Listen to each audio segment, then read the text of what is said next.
And we're live. My door's open. So someone could sneak up on me. That's okay. Welcome to, I believe this is number 25. Let me turn this up. There we go. And turn that down. Turn myself up, turn myself down. All right. So, yeah, this is, I think, the 25th workshop. Um, so, I've been doing this for a while now. It's kind of cool. It'll get crazy when it's like 300 or something. But basically, this is a series now on this YouTube channel, the Dream Workshop itself. Basically, I would classify it as a chill stream where you can kind of have it on in the background. Because I'm really like, I'm not trying to entertain. I'm more or less trying to document my work, my process. And that's what Dream Workshop is. I think 2 weeks ago I did a improvisation session, which is something I typically do when I'm looking for new music to come out. Music's coming straight through me, through my hands. Um, so it's a good session to pick out chord progressions. I think we found a few songs in here that you'll see me start writing um, sooner or later. So that was an improvisation session. This one was cool. This was the only time I've done it. So we'll probably see some more improvisations in the future. And then last workshop is something also unique. Sometimes songs don't work out. I have a concept for a song. Particularly, this one is Promise of Paradise. And the first two drafts of it didn't work. They didn't sound very good to me, or I didn't think it would fit the band. So last session was my third attempt, and I think I got it. I think this one is the one that will be produced and all that stuff. And we might even see some composition today if I finish everything I have to do today. Still have some time. Some time. I'll work on the composition for Promise of Paradise. So you might see some composition today. We'll see. I have to kind of get this stuff ready first because I'm about to put some backup vocals in these songs. So I want to kind of have an idea of like the mixing a little bit, just to kind of see, does the song need backup vocals? Does it not? Where does it need backup vocals? This is a cool ad I made for the Endless Journal. Um, the last song we uploaded. I guess Phoenix Splash itself is kind of in the Endless Journal phase, kind of like we were in a Melancholy Dream. Um, but yeah, just like Melancholy Dream, there's a whole, I call it like a back room of videos. So you see like the upload, like dissociate, you see a upload.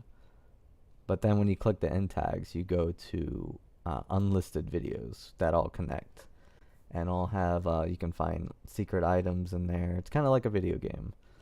It's pretty neat. I'm going to keep this going because we can make songs pretty quickly for it, and it'll be like a continuous stream of content. Whereas Dreamcrack is gonna take a while. Dreamcrack will take a while, but Endless Journal songs just come out. Um, like I've already worked on Dissociate and Inner Cafe on stream, so we've seen the process with those songs. This is our new song, uploaded last week, last Saturday, and I like how it turned out. Um, it is kind of creepy in a way, but oh, there's a lot of stuff to this. There's a lot to this song, especially in the video, because I'm a cryptic person, so there's like a whole secret message in there that I don't know if anyone will ever figure out. It's kind of tricky, but I think someday someone will get it. But yeah, that's page 4 of the Endless Journal. And then this is our gaming channel on Phoenix Splash Gaming. We have a series called Fighting Jam. I think one dropped today. This one is the one from last week. I think we played Capcom versus SNK 2. So we play like mostly classic fighting games. Maybe someday we'll play newer ones, but we're kind of like stuck in the past with video games because of all the DLC. And, you know, it's just a lot of money and time to invest in video games these days. But we like the era where it's just like you turn on the game and just play it, and there you go. So this is one of our go-to fighting games. So if you want to see us play that, that one's up on Phoenix Splash Gaming on our gaming channel.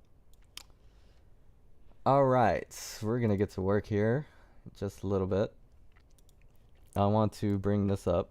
This is the conveyor belt. So whenever I'm streaming, I'm always in one of these parts. I've streamed practice. I'm trying to see which haven't I streamed. I guess inspiration, because that would be me listening to music, which would get copyright claimed. So I don't know if we'll see inspiration. Maybe someday we will, if it gets, you know, enough viewers where I can actually interact and y'all can like suggest songs for me to listen to. Maybe something like that. We've seen a practice, we've seen a production. We haven't seen a release. Maybe I'll stream a release one day. I think that would be cool. With the first volume of Endless Journal, you'll see the process of releasing music into music stores and all that stuff. I'll show you how we do it. That way you can learn how to do it too, because it's really easy to release music in this modern age. Now, apart from that, it gets harder. Like, how do you advertise it? How do you get people to listen to it? Is a whole other story. It's oversaturation, all that stuff. But you know, I'm okay with what we have right now, though it could be better. All right, so we're gonna get to work. So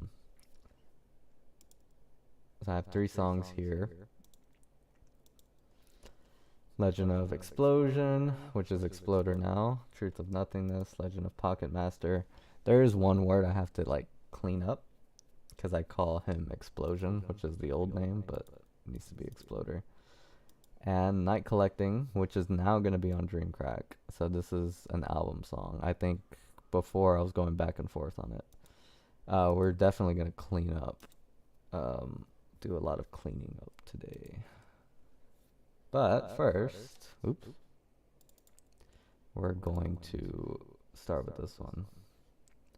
So I'm just going to see where it's at, make sure everything's where it needs to be, and turn these off, and make sure the sound's coming out for people. Alright, looks good.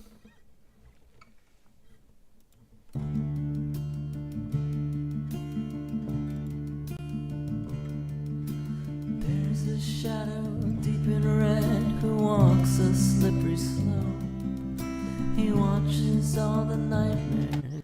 So first I'm gonna clean it, because I don't think Exploder has been mixed at all, like even panned. So I'm gonna take out these click tracks. Everything pretty much is recorded, so I'm just gonna delete these click tracks here. We don't really need them anymore. So we got the keyboard. I'm gonna rename this piano, because there's a lot of keyboards in this song. So this is the piano track. Something weird happened in my like version of it. I think it got like cut off. Yeah, it did. Okay. Vanished to red, there was the Hatman who saw the dream dust from afar. I kind of liked it cut off, but you know, it didn't sound good. I like the effect though. What is this? This might be a backup vocal. Walks with his chin out to his life. Backup vocal. Okay. So I'm gonna rename this. So there's already some backup vocal on this, but it's just me. I like to have like different voices, which means I need different people. There's this track called Counting. I think this is the countdown, so there's still no countdown yet. There needs to be. But I think that's all this is doing. There was another part where it talked, but not anymore. So it's just a countdown. How I'm going to do the countdown, oddly enough, I still don't know. Every time I try to do it, it sounds cheesy. Okay. Alright. Do some mixing. I'm going to turn my headphones up. I'm going to turn myself down, though. My talking down.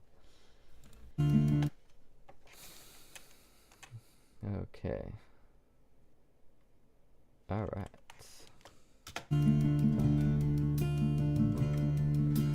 There's a shadow deep in red who walks a slippery slope. He watches all the nightmares every day. But when nothing excites him, or when the dream's the same, he remembers why he's banished and his name.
Okay. Oh, that did something to the kick drum. Let me make sure everything's okay. Alright, let me rename. Oh no, that's fine.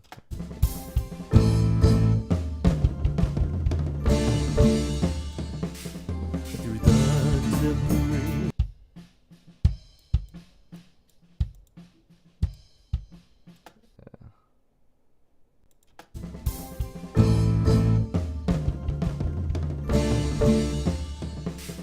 Through the debris, he walks with his chin out to his lightning storm. They call him the exploder, he who shatters dreams. Hey, hey. Hey, hey.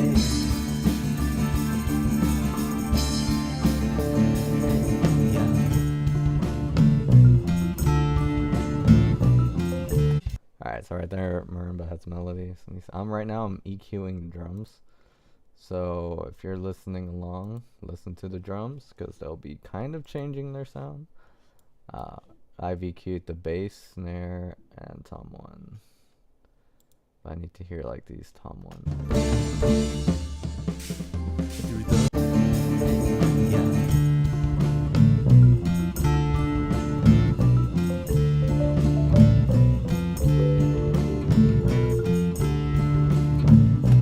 Alright, that part sounds really cool. And visually, you can see like his dynamics here. See, that's loud, gets softer, softer, softer, softer, softer. That's kind of cool. You can kind of see the dynamics. Tom 2. Lately, I've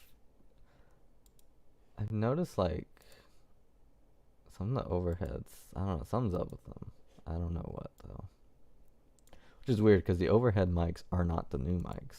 So I don't know. I don't know why it's doing that.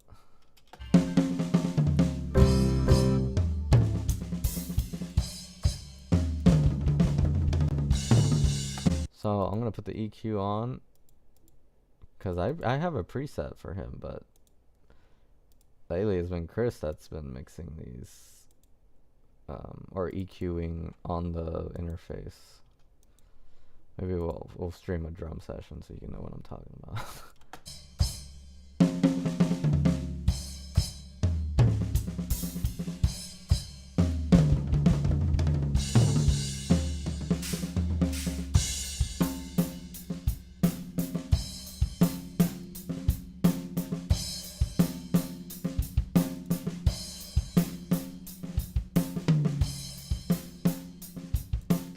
Too loud.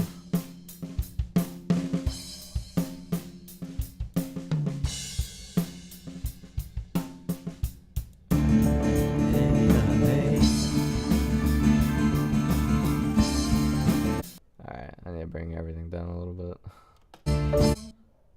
So that includes the bass guitar.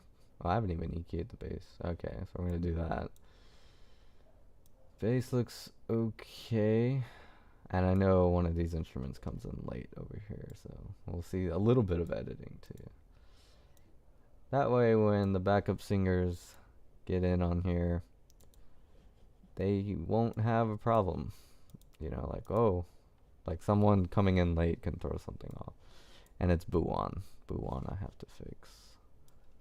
Alright, so we're going to EQ the bass. We're going to see what his bass sounds like without anything though.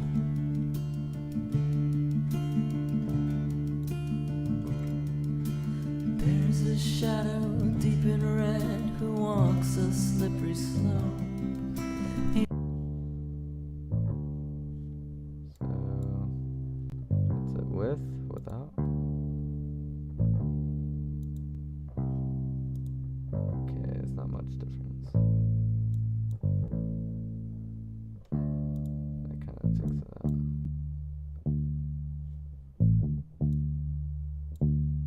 So if I really...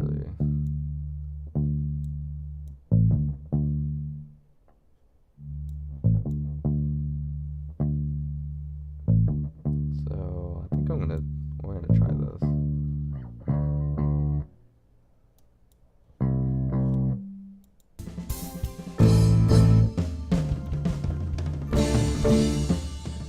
I need to hear the solos with this EQ though.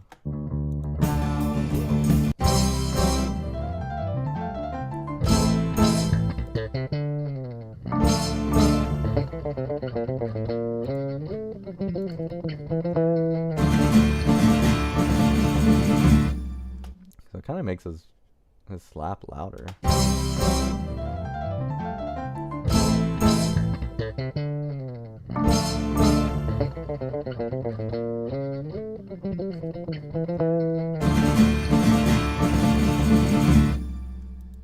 Alright, yeah. I'm going to go with the loop this time. So there's two presets I use for bass. There's the rock bass, which has a little bit, I move four a little bit to the right to bring out the articulation. But this one I'm going to use bass loop. Basically that one makes it more like acoustic bassy, I would say. I could even put a little reverb on it if I want to, but I want to see how everything else goes first. So we might put some bass reverb, you might see that. Okay, so we're doing EQ right now. So we've done bass drum, snare drum, because when you're EQing drums, this is something when I hear people talk about EQ, just personally, not professionally, but sometimes they're like, yeah, I EQ'd the drum set to this. I'm like, you gotta EQ each of those drums, man, because each one is like a different instrument, you know. We got snare, bass drum, those are all different instruments. They're just being played by one person.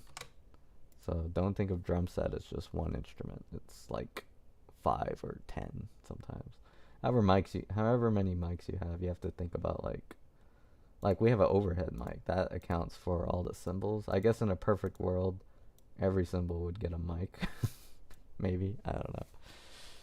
But yeah, that's how you have to think about it. So all of that time we did EQing was just the drum set and the bass drum. So now I'm gonna move on to a track called Tewa 2. So Tewa is a traditional drum. And there's two tracks. There's one where I'm using mallet, one where a stick is used. So this is just a drum. And with Hatman, I think Tewa 2 is the bassier of the two. Actually, Tewa 1 is the bassier. So I'm going to do this. I'm going to call it bass, and then even though it's not treble, I'm going to call it that. This one's more articulate, this one's more bassy. So I don't think we're going to need as much as the bassy one as we did in Hatman. Hatman, we needed it, but it might be like all treble here.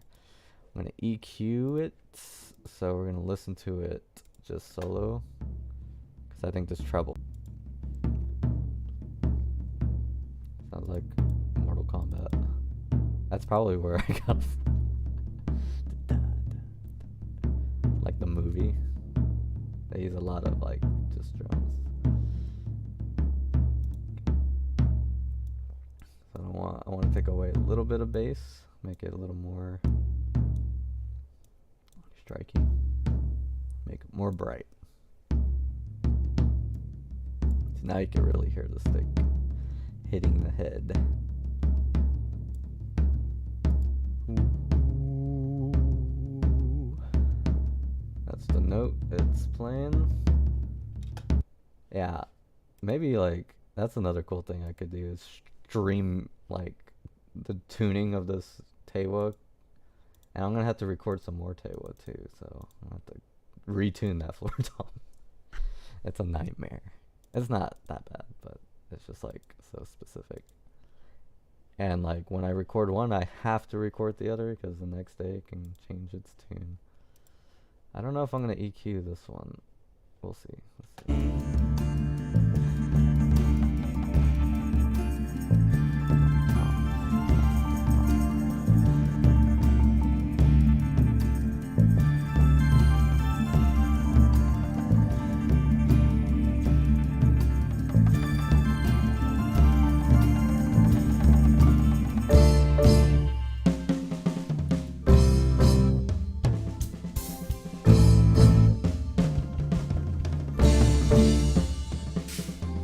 Alright, so here's the annoying thing with this song. Sometimes I can't even hear the booms, so we're gonna have to bring that up. And that's another thing, because I'm thinking, like, this is where the backup singers will be, when it's boom, boom. So this might actually be good, like, for the real thing, but for now, I'm gonna bring these up so that they know what they're singing. These parts, I had like two versions of this vocal part. One where I'm going boom boom, I'm using a lot of depth in my voice, and then there's this approach where I'm just going boom boom, like it's very soft and subtle. And I went with that, I went with the soft and subtle because the instruments are doing the abrasive parts, like kind of being over the top. There was no need for the vocals to be over the top here. So I'm going to bring these up. Actually, this might be enough.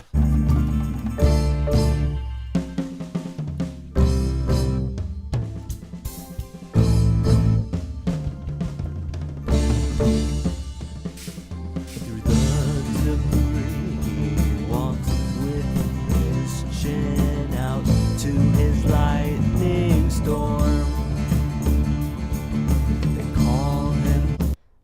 Just take, because like things are peaking everywhere, so I'm gonna take a little time to just turn everything down.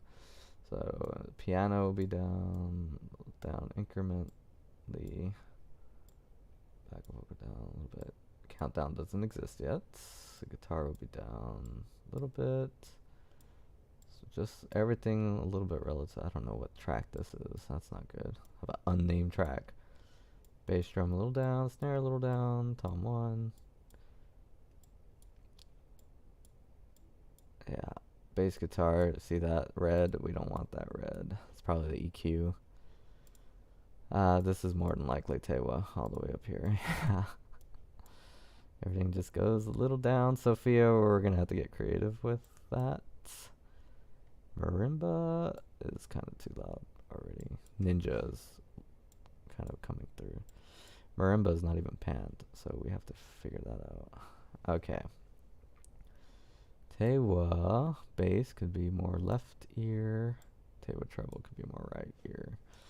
So we're gonna go back to the traditional drum because I forgot to pan it. That should make it cooler.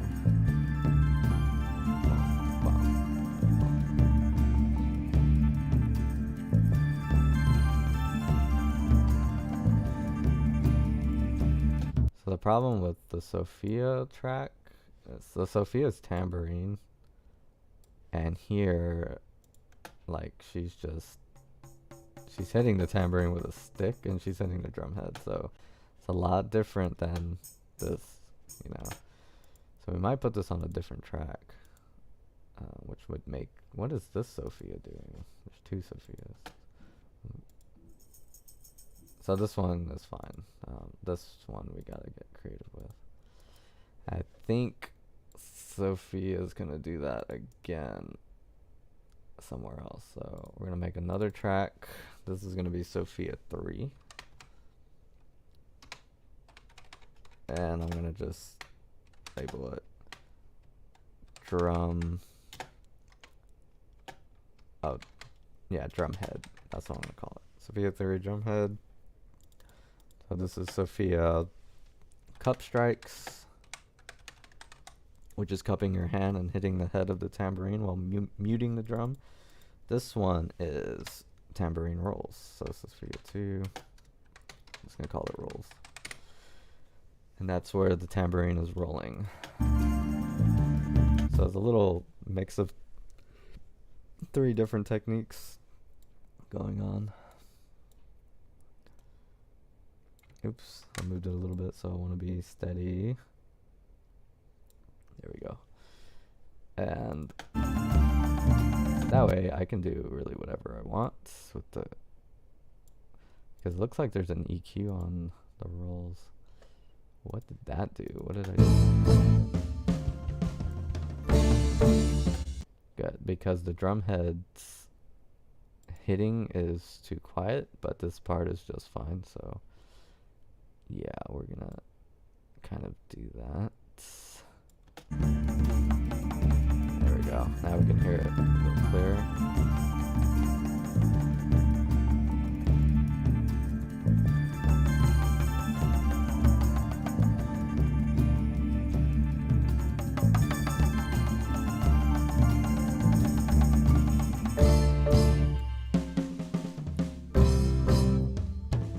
Cup strikes.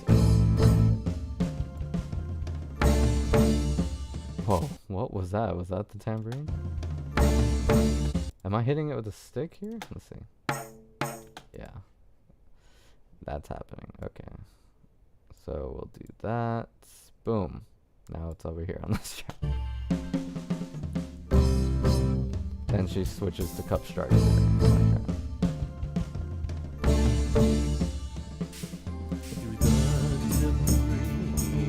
Ooh, cup strikes are too loud. Out to his lightning storm. They call him the exploder. He who shatters dreams.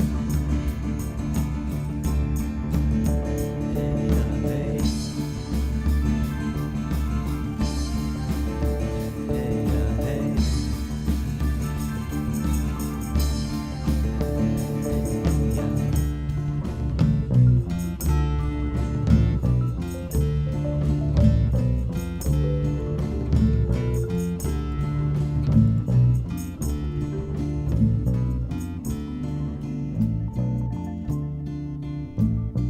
So is there a gnarly marimba thing going on there? But trying to listen to this tambourine. So this is where most of the tambourine shines. So I'm gonna keep listening to this part, make sure it's all good. His name.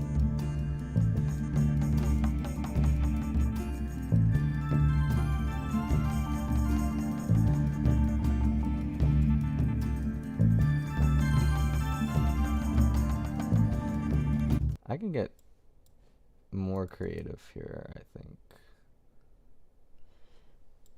But maybe not. Maybe I'm not going to do that with this song.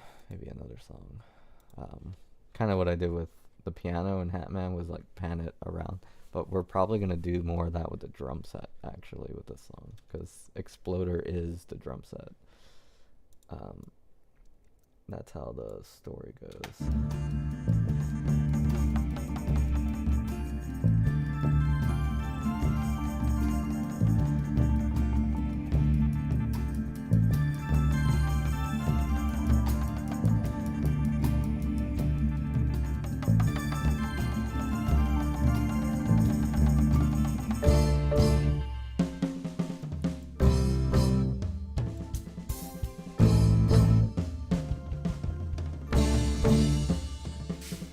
Through the debris, walks with his chin out to his lightning storm.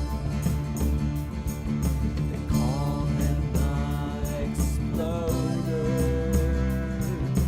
he who shatters dreams.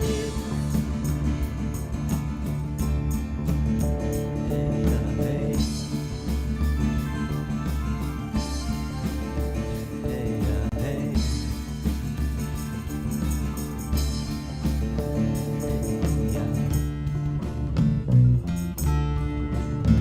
Okay. This part I'm kind of worried about with the guitars. Yeah, my tracks are pretty messy compared to everyone else's. Like, I still have old take. Like, what is this? Let's find out. Oh, it's like a chorus. Okay. Because, like, a lot of times when I record, like, the last take is just the best one. Like, there's no need for this first take. So I don't even, like, bother erasing it. But for some reason, like, why do I count off? I must have got excited. Okay. So this is a guitar strum. And we have to EQ these guitars too. That's one of the biggest problems the song currently has compared to the other ones, is that the guitars aren't EQ'd, so they're not giving off as much volume. But some of the guitar tracks are fingers and some of them are strums, so I don't know if I want to EQ the whole shebang. We'll see how that sounds. So I'm going to put a guitar EQ. It's kind of a preset, but I might have to change it up a little bit because we're going to try the one shoe fits all, even though it doesn't. Okay. Neat. What's happening? Oh, wow. Knives. I just got a picture of my wife holding knives. Okay. I'm going to cut these a little bit here. So, guitar was recorded with a close mic. So, we have to get rid of like these silences. Okay. Like that. And like this. Yeah, it's so crazy how long, like, I'm starting to see, like, there's two ways of thinking about, like, being a music creator, you know? There's, like, get it done quick and then, like, take your time. I feel like a lot of artists these days just go, you know? Don't question it, just keep going. And, you know, I'm kind of trying to, like, sort my way through that, you know? Like, there's going to be projects that are just get it done, go, and projects where we do take our time. Like, I don't know when this song's going to be released, to be honest. We're hoping, like, Dream Crack will happen by the end of summer, but I'm not too sure, and if it doesn't, like, it's not the end of the world, because we have, like, other stuff, you know? We have Endless Journal. We're about to start another little project too, because Chris does some songs on his own, so we're gonna like start putting those out more. And maybe I'll do songs by myself, not sure. I think there's gonna be an Endless Journal song where it's like just piano and vocal, because we don't really have a song like that yet. The star. Okay, so I can already hear that EQ going. That's good. So sometimes EQs will bring out like stuff I don't want people to hear during these silences, like me coughing or me like moving around trying to get comfy. So that's why this is happening. But most of the time I'm probably just staying still, and then it starts looking for like anything to bring out. Like, what is... all of this could be cut over here. And it's more so with the guitars than anything, especially acoustic. Okay, like that. What is this? Hey. I trust that, why is that note there? Hey. I guess I wanted to bring out that D more. Okay, so I'll let it do that, I guess. Hey, hey. But I'm strumming, so let me just get rid of that. It makes no sense. Sometimes I will do that, though. If I get fed up with a part, I'm like, I want a D there, and I know it's like, because guitar is such a strange instrument sometimes to me. But I think that one would have been fine. Okay. And we'll just do that. I think this is to bring out some... oh, this is finger.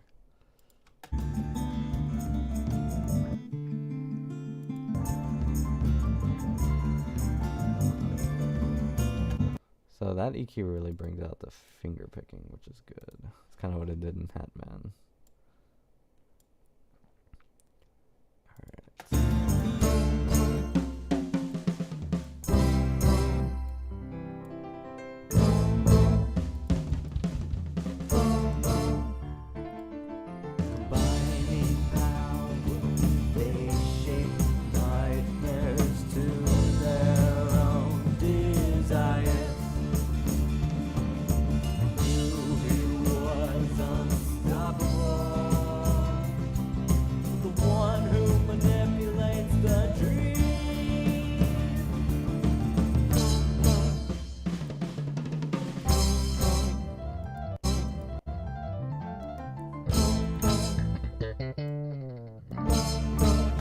Alright, let me fix this last boom boom before it drives me crazy.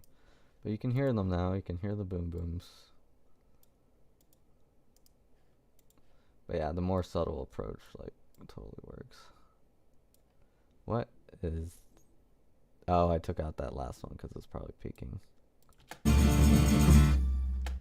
Yeah, I totally did that. Okay.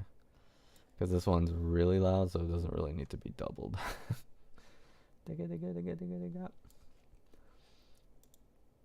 And yeah, that's an old technique that with these guitars, like do the same part twice. I don't do it to the whole part, as you can see, like, but some of these are doubled, like here. There's a strum and finger picking going on. That's just to give it more volume. Whereas if I did it live, I wouldn't need to worry about that because, you know, the room and everything. But man, audio like this, everything's so close. It's like a whole different art, really, I would say. Alright, we're gonna see what that did to the guitar. So there's a big feedback. I wonder if that's everything. Which is okay, because the song's just gonna start like that.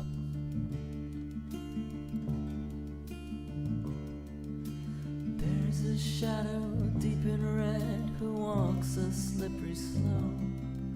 He watches all the nightmares every day. But when nothing excites him, or when the dream's the same, he remembers why he's banished at his name.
Alright, so marimba's gonna need a little boost there. So right there, where he is here. Okay, he only has one track. I think I took out the other ones because this is really like the only time he's important in the song. Hey, hey.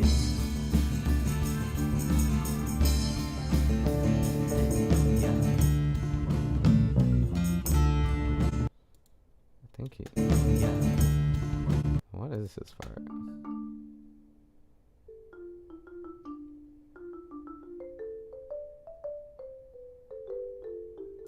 Okay, I get it now. I'm like, I don't get it. What's happening?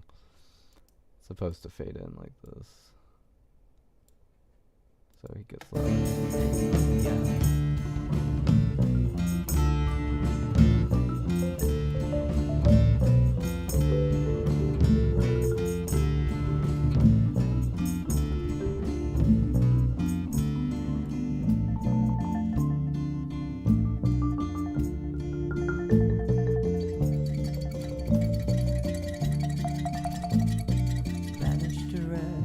Cool, so he ends on that last note. Banished to red, and then I pick up the melody. So that's kind of cool.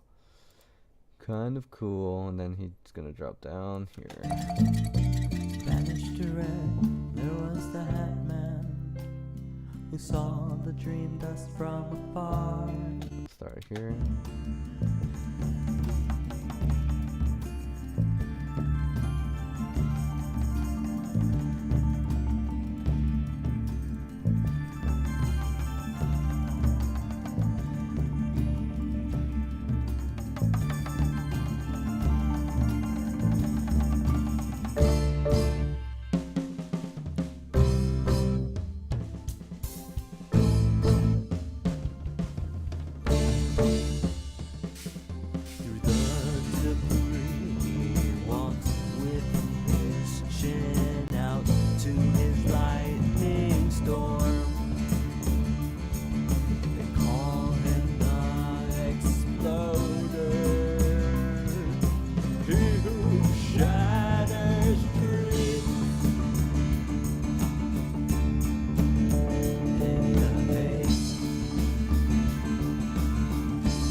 Alright, so this darn instrument's so weird. This is a real one, by the way. This isn't a keyboard playing this stuff. This is an actual marimba, so it's really weird to record it. So that's why you see all these hills. And like there are some tutorials online, but most of it is like just do whatever you think is best because I don't know. Like that's most of the tutorials. And I agree, it's like every marimba is different. So depending on what marimba you have, yeah, it's just.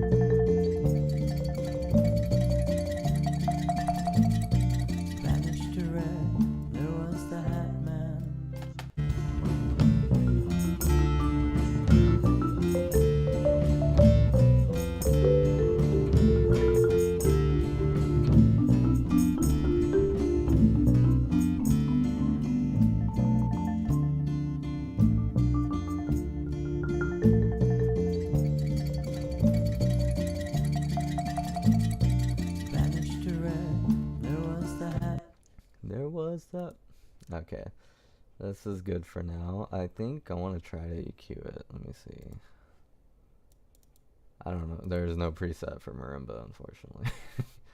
But I think if I put something with like, because these notes are everywhere. So they're wide. So I'm going to try toms and then play with that preset. and see if that gets rid of stuff I want to get rid of.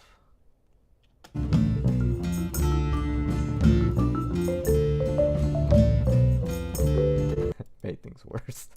Let me put this thing on.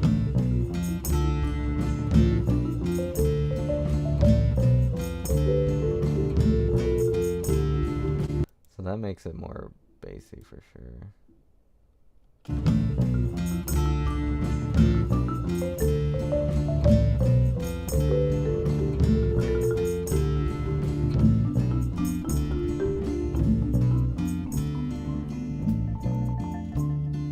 Okay, that one sounds more foresty. Let me see. With or without?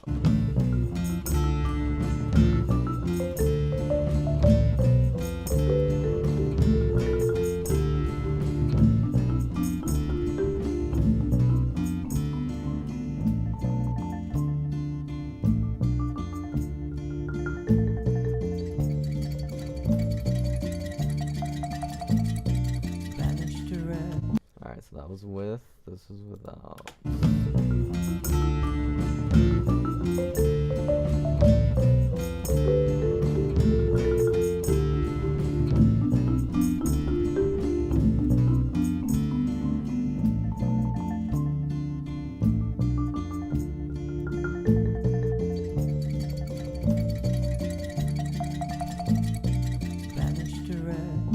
Alright, I definitely like it with.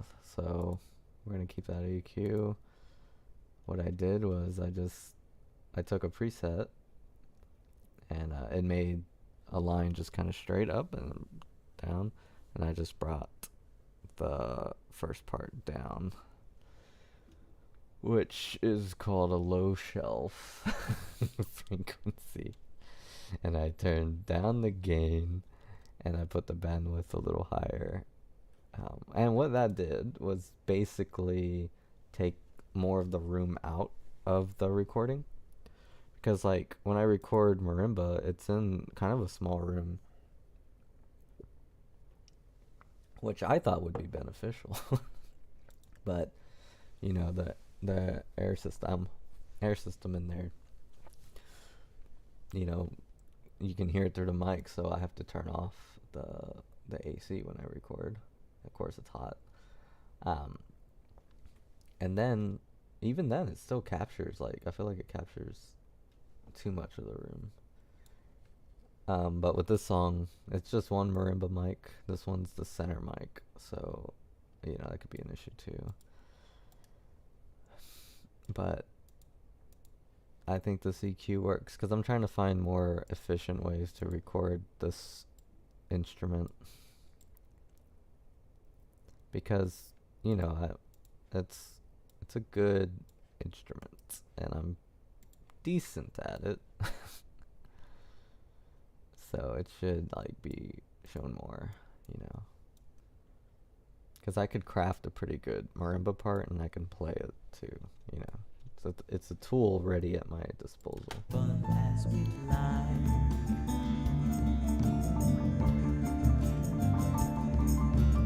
What is all this stuff here? I think that's like wind. Yeah, that is wind. Okay. Doesn't help that the AC kind of does what it wants over there. But yeah.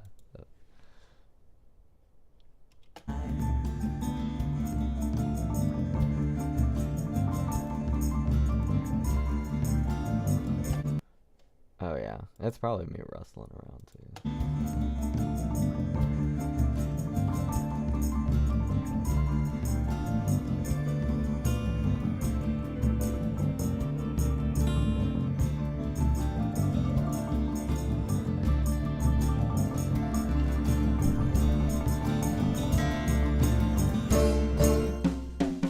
So I like the volume here, but when it gets here, I don't like the volume. So I'm gonna make it quieter here. And like what I'm doing now, like even though I don't have the backup vocals, if I need to make the marimba overall lower, it'll still have these like presets. Like when it's kind of like telling someone to do dynamics, I guess. like, oh, can you be softer at this part, because in this room those notes really come out more. Like if you're in a rehearsal, um, like that'll happen. Like you can only know so much. That's why orchestras have directors, you know, because it's like, oh, we're in this strange auditorium and the violins are just coming out more than usual, so everyone just lower your volume a little bit and that should take care of it. And then, you know, they know how to play. So it's equivalent to that, I would say. Like these notes just came out more that day. And then you just bring them down. It's not a big problem. You don't have to re-record it. See, in the old days, I probably would have. Like, oh, those notes came out. I gotta redo it. It has to be perfect. But now I'm like, well, we can just do this. It's not the end of the world. And I know at the end this marimba is pretty loud. Oops. Okay, so we'll see if that does good.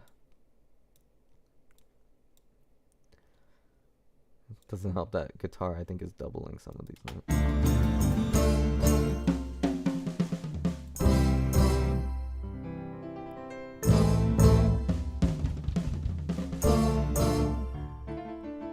Combining power, they shape nightmares to their own desires.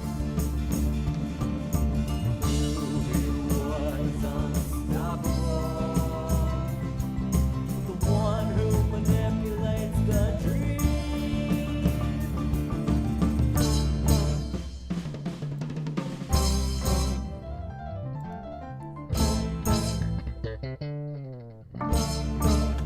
Alright, I think marimba's off there too. Is it marimba that's off? Yeah.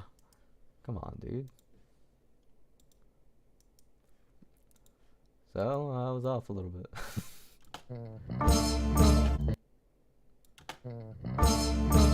Now I'm not. The power of editing. And look, Reaper knows people do this, because look at this. it does this part for you. It's so cool. Can even make the second one a little. Yeah, it doesn't have to be like. Nice. Okay, that takes care of that.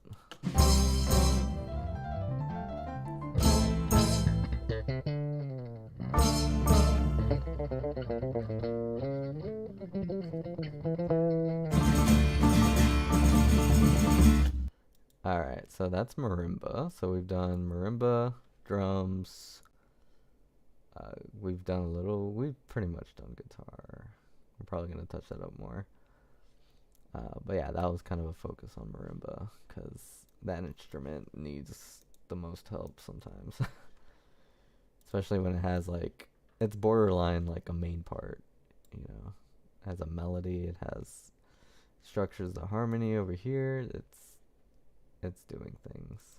And in the next song, it does even weirder things, so we have to be even extra careful. So the next instrument I'm gonna mess with is something called Ninja. This Ninja sounds like this. This is Ninja. You hear that?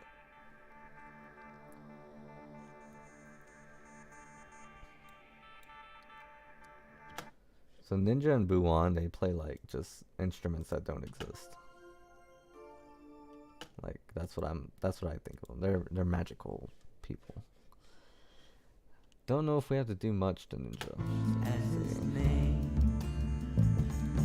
The only thing I think we will have to do is like a volume envelope, because I think he does crescendo a little bit, but if he needs help, we can help. And his name.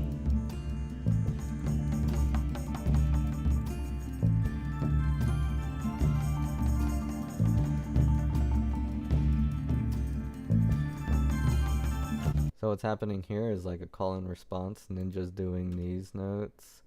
It should be mostly on the right. And then Buwan will be on the left. So this is what I have to decide now. Do I want it to be all the way? And now I'm thinking, at least on this part I do.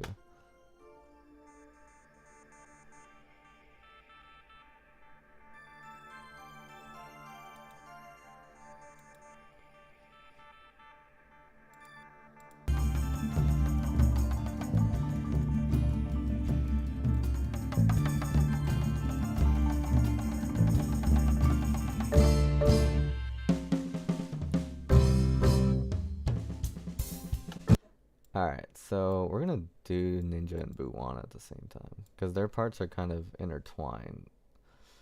So that means I have to start in this beginning with Buwan because I don't want them to be penned like that the whole time, just sometimes. Let me save this complicated project. See, some songs will be really quick, have very quick ideas. Some songs will be like this. That's just how it goes sometimes. And it's up to you. Do I want to take the time to do all this on every song or just some? And that's where you get. That's how you get to this conclusion I'm at anyway. His name.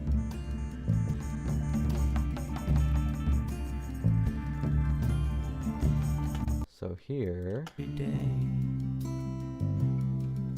But when nothing excites him, or when the dream's the same, he remembers why he's banished and his name.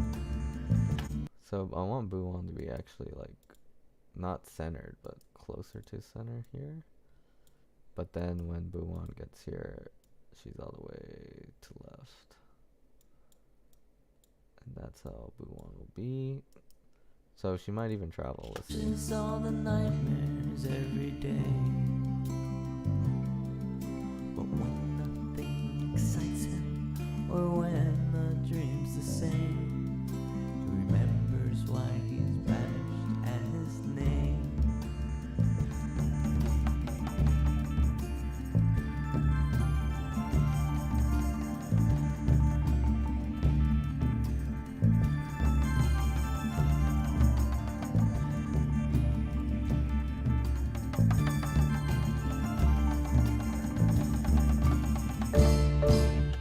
Then here Buwan will move closer to the center.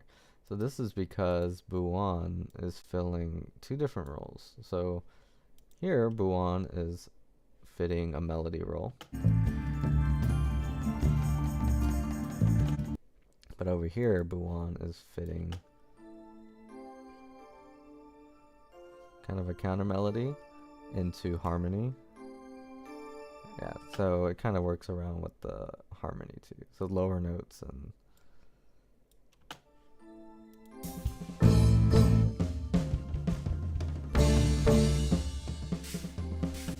so yeah, that's kind of actually that's more of a melody, what I was saying.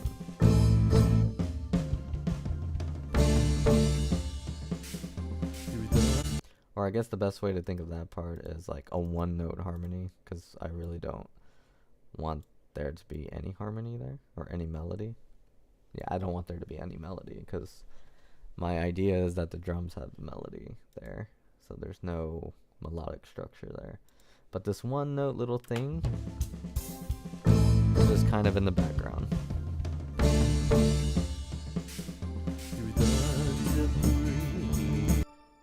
And then Buwan plays chords here, so it's harmonic, so put it more to the center. And that's how that part will go with Buwan. So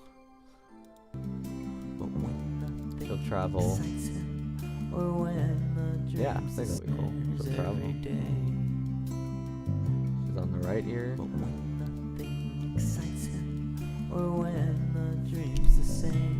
Yeah. Just double checking.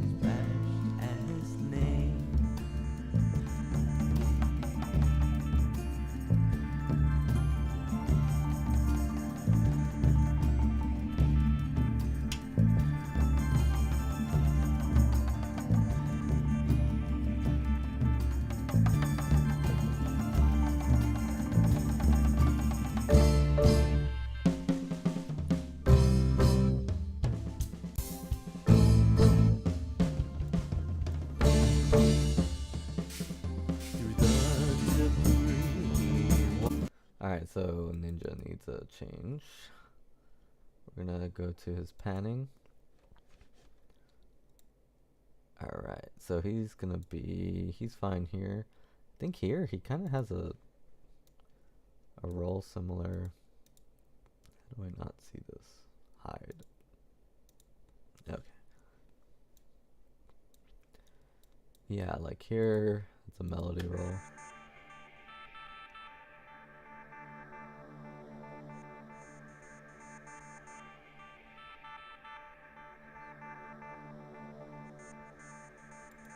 here. Kind of harmonic.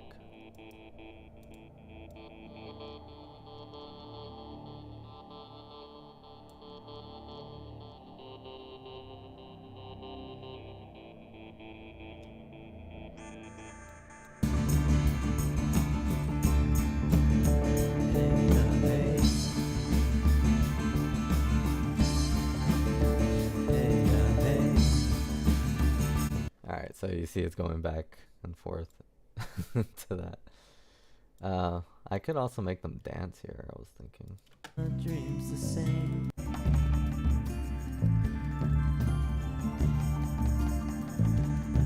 That might be kind of cool. I'd make them dance. Yeah, it's kind of going outside the box, but just make them dance, man. Until finally... Let's see how natural that sounds. Every day. She's already dancing over here.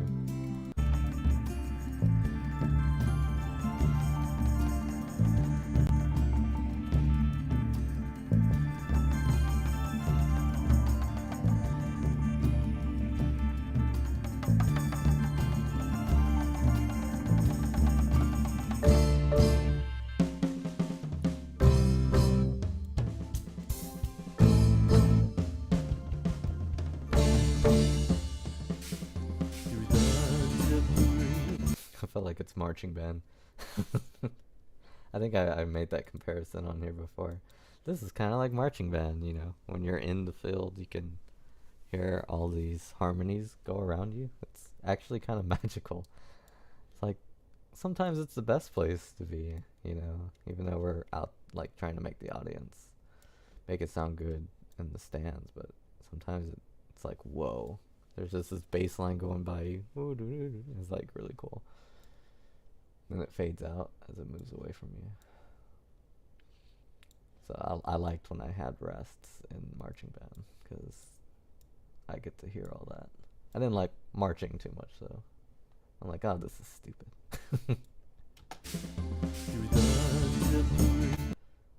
Okay. Cool. I'm gonna make the ninja dance now, so I have to think about this. So she starts on the left to the right, left to the right, so he's gonna start on the right to the left. Kind of mirror what Buwan is doing. So this is tricky. Let me make sure I do this right. All the way up right here. Do some geometry. Just kidding. I'm just going to use the green line to make sure they line up. Here. They're going to line up. Here. And yeah, it's mirroring Buwan's panning. Right there. But there's like some audio engineers like, what are you doing? We're not supposed to do that. Oh, and then, oh, they both end kind of down. Oh, I could do this. Yeah. Or I could really just copy that. No. So that's already there. This needs to copy this.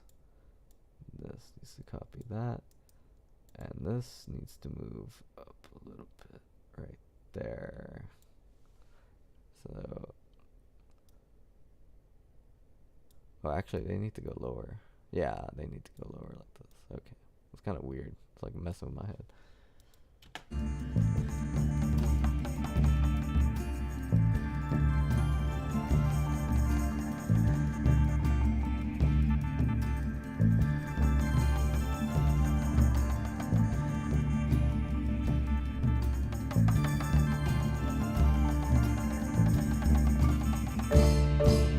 And I also had an idea to make Sophia dance with her hitting the drum, because that's a pretty unique part going on here.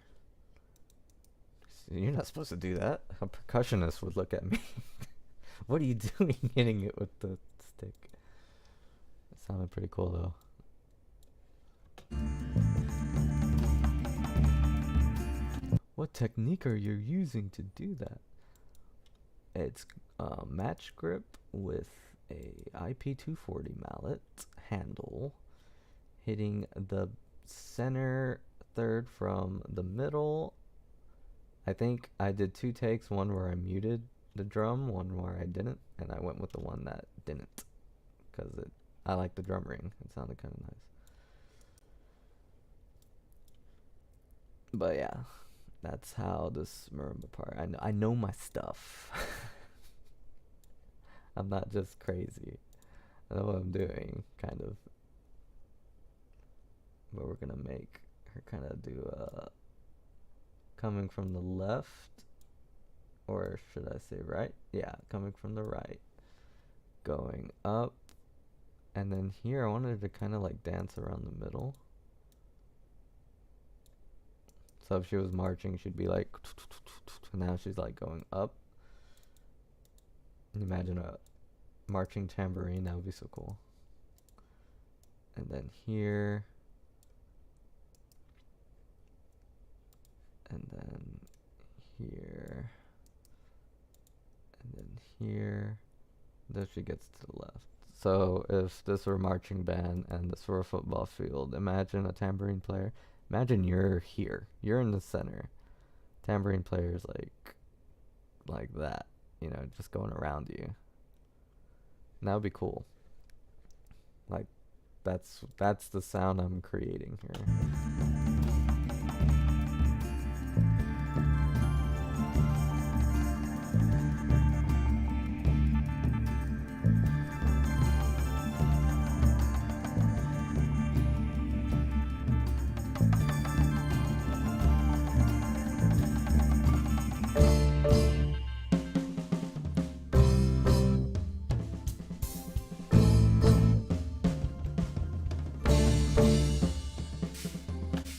Down her volume here. Okay. Yeah, because I guess the stick hit the drum hard.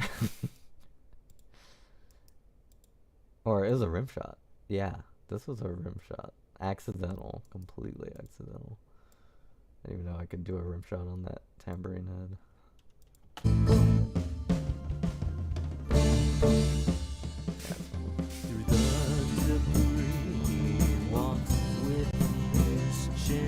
Out to his lightning storm. Alright, so that's the first dance. Now Exploder has to dance by himself over here. So I don't know if Anthony's gonna like this. But we're gonna see how it sounds. I don't even know if I'm gonna like it, honestly, because I've never done this with drum set, like just as a drum set. So what I've done, I put all the drum set instruments into one folder. They're panned the way I like them.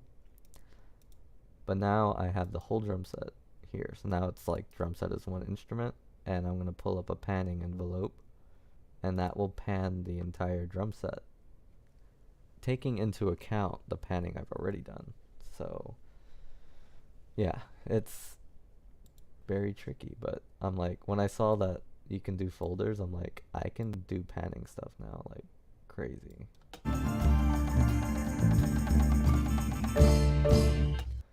So we gotta be careful because there's a lot of cymbal ringing. I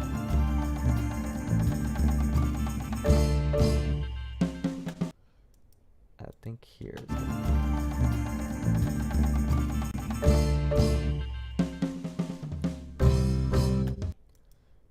and since Anthony, or Exploder I should say, is a spirit, maybe he can teleport. We'll see. Boom, boom. So these are gonna go like, maybe not all the way, maybe like here.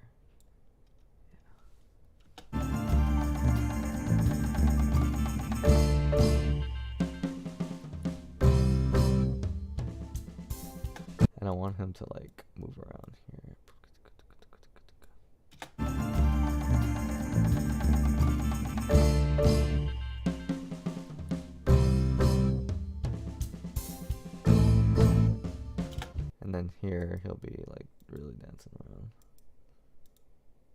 So he'll go like here. Imagine Anthony with super speed. So this is the football field. He's like going all around. You're like here.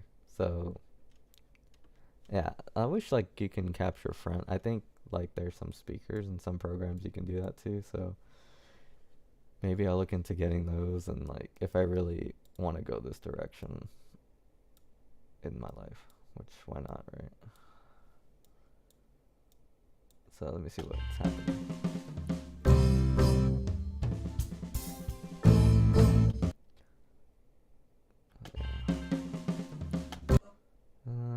What if it's dancing? I feel like it should always be moving.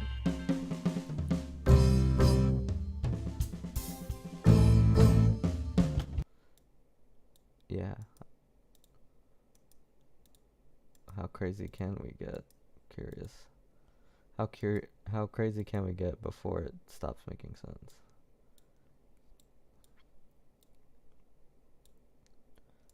See, this is like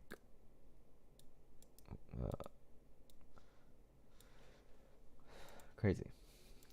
But this is Dream Crack. Dream Crack is about taking risks, you know?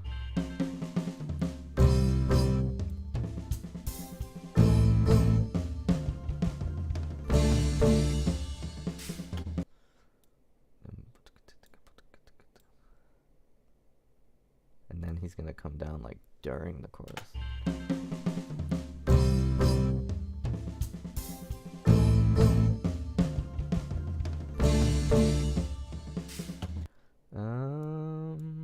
Maybe if it went the other way.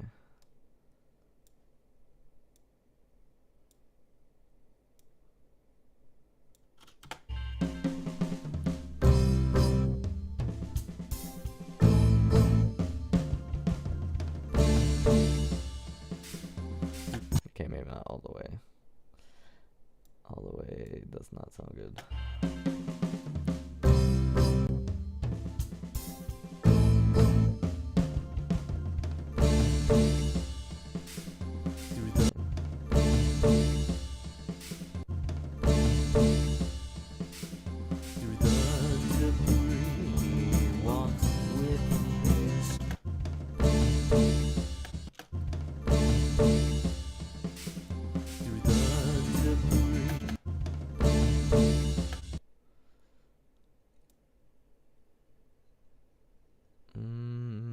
Maybe. Let's see.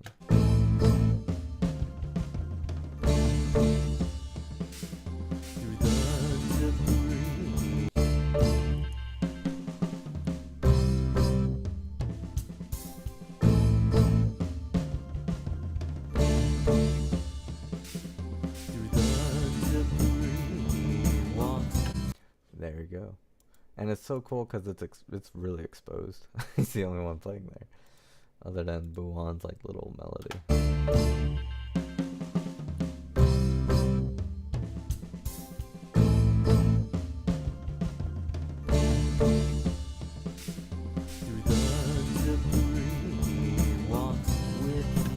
All right. If you remember, this is kind of what Hatman was doing. The piano part in Hatman was going all over the place with the panning. And this is Exploder. So when a new character, I guess any of the characters can dance, because Buwan and Ninja just did a dance down there. So I guess this song is about two people dancing. So Exploder and I Come Later, Hatman's piano part. Walks with his chin out to his lightning storm. They call him the Exploder. He who shatters dreams.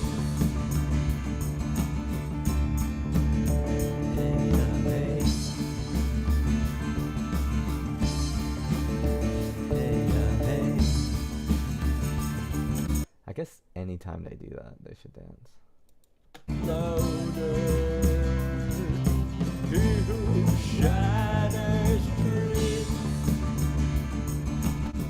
So he will start dancing here with Buwan again.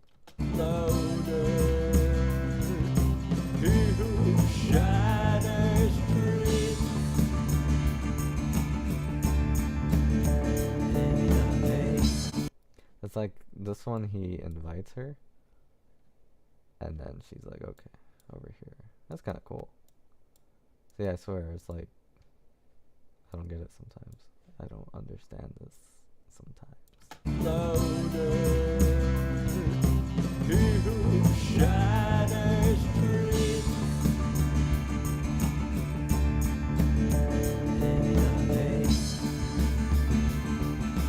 So she'll go down.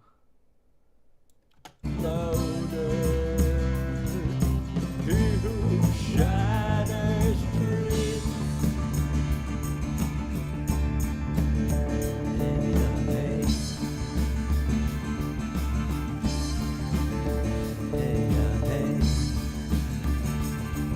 So I think here they'll dance together. Ooh, maybe they have some kind of relationship going on. That's silly. But that's actually kind of beautiful, you know, what this is turning into, this panning. So it's like they dance together.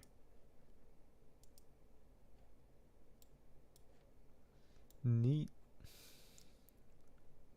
Maybe they'll go here.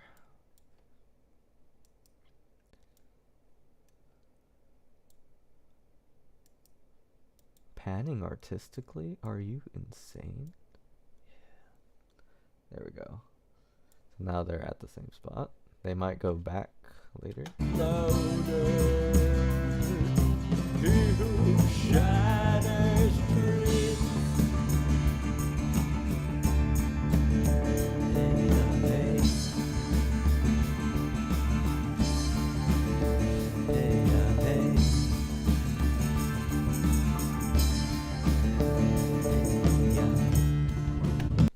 Whoa, okay. Whew. Alright. It's tough. But somebody's gotta do it.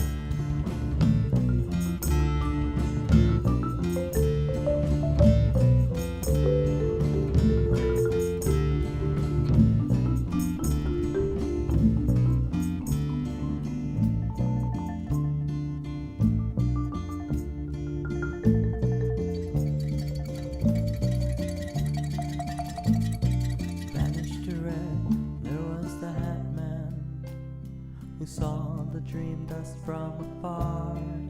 Oh yeah, and I know this was kind of an idea too. Hatman's gonna like pan in. So he's gonna come like all the way. So Hatman is piano. So in the song, in the first track of this album, it's a story about Hatman.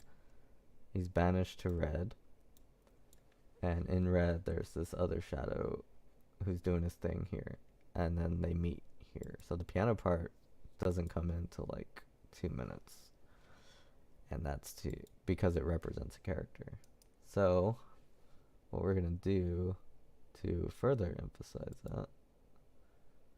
Oh, this is a pan preface. We just want the pan.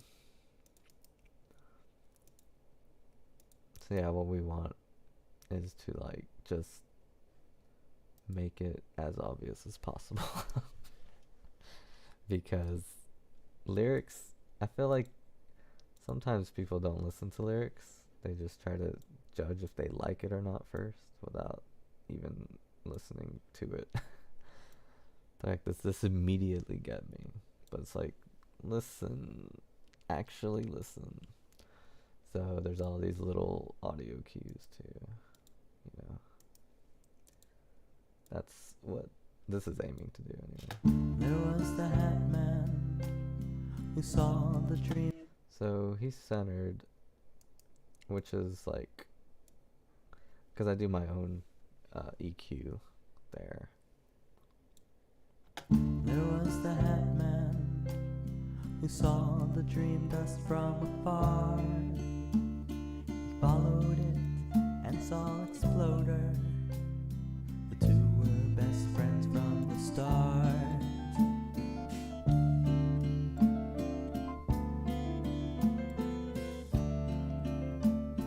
I control the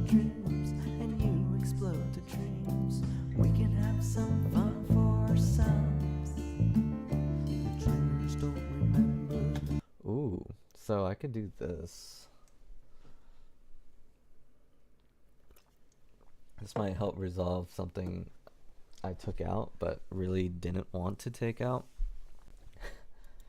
Was in this part here, vocally, like The two were best friends. here. Control the dreams. So this first bar here. So this is Hatman moving. Then you have Exploder here. Hatman's Control talking. the dreams, and you explode the dreams. We can have some fun for So some. Hatman's talking here. Exploder's talking here. The dreamers don't remember when I explode the dreams. We can have as much fun as we like. And I should try though. I should try to get Anthony to sing this line. The dreamers don't Because he was saying, like, hey, if you need me to sing again, let me know. I'm like, okay. Maybe he can sing this whole verse. Like, just this part where his character speaks. I think that would be cool. I control the dreams, and you explode the dreams. But there's going to be some pan dancing here. Not much, but just a little bit. The piano will go like a little bit. I control the dreams, and you. And at you control the dreams, he goes back up. So he's kind of going. I control the dreams, and you explode the dreams. We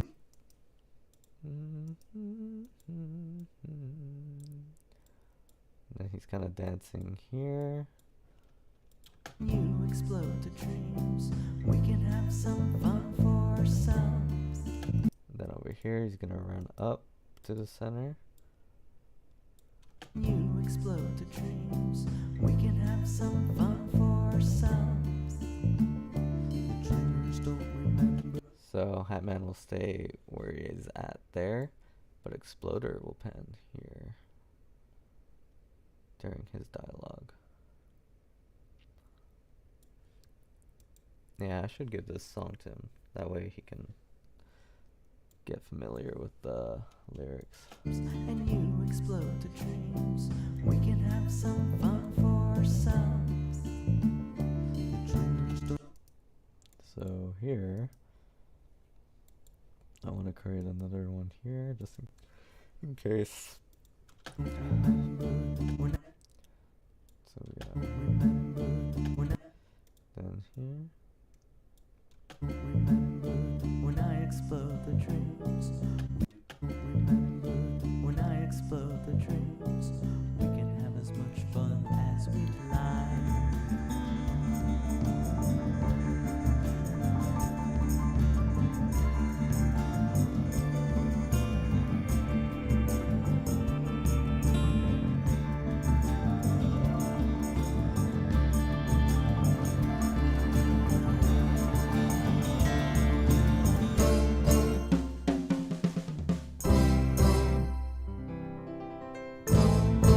Alright, we're here now.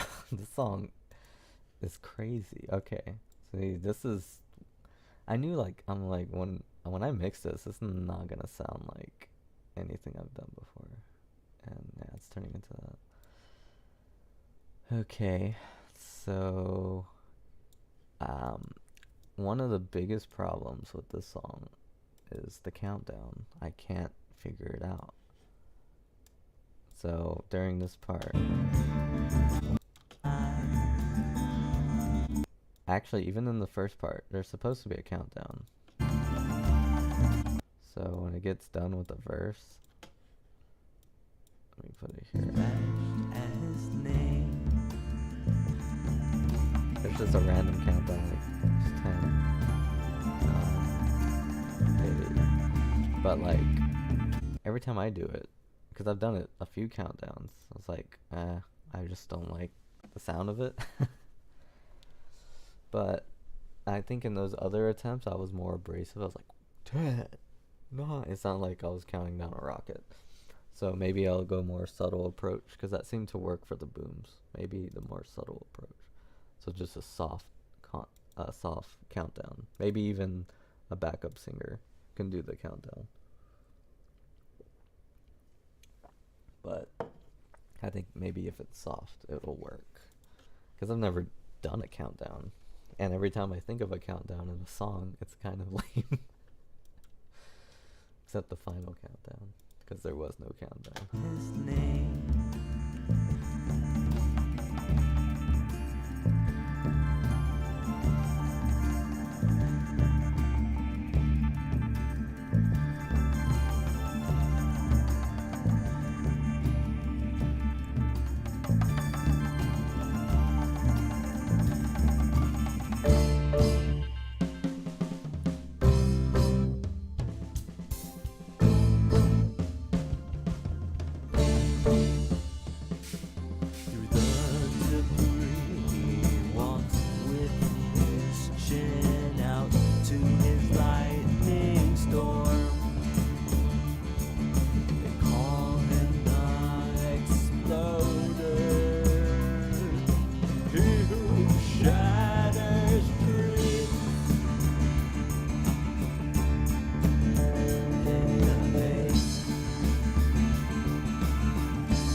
So I kind of want him to come in too, like he's moving into center stage, you know. So he's like gonna kind of be here. You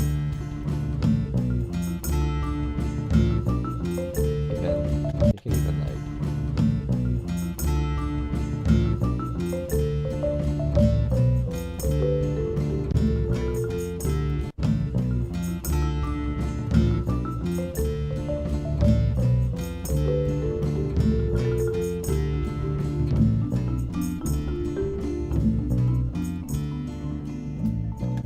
Try turning on the whole marimba, because something about it still bothering me.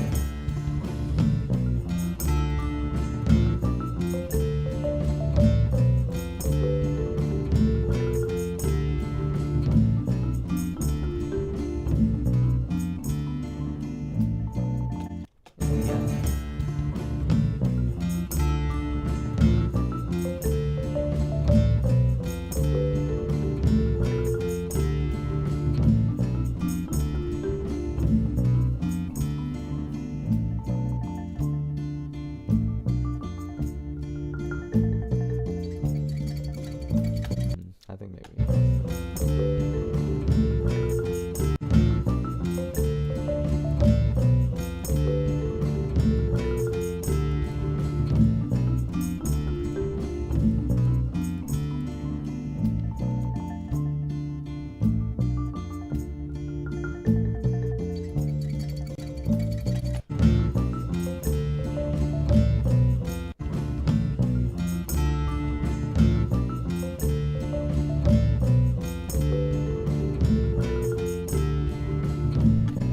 Less bothered now by that volume, so it's kind of weird.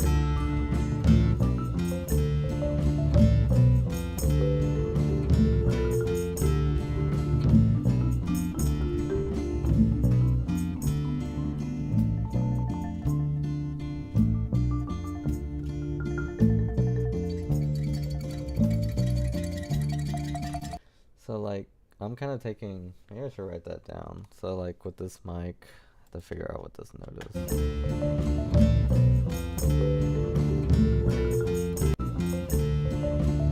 It's treble, I think it's treble C. I'm probably wrong. It's somewhere around treble C. Treble C probably too. So with the middle mic, the way everything tells me to do it, treble C will be really loud.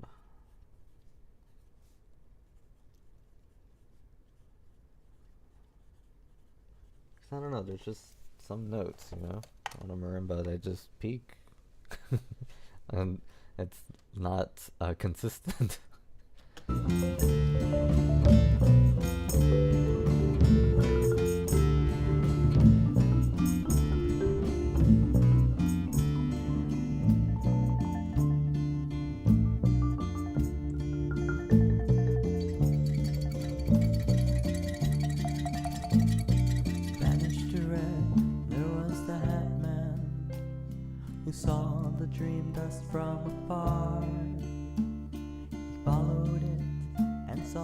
exploder. The two were best. The Hatman, who saw the dream dust from afar, he followed it and saw exploder. The two were best friends from the start.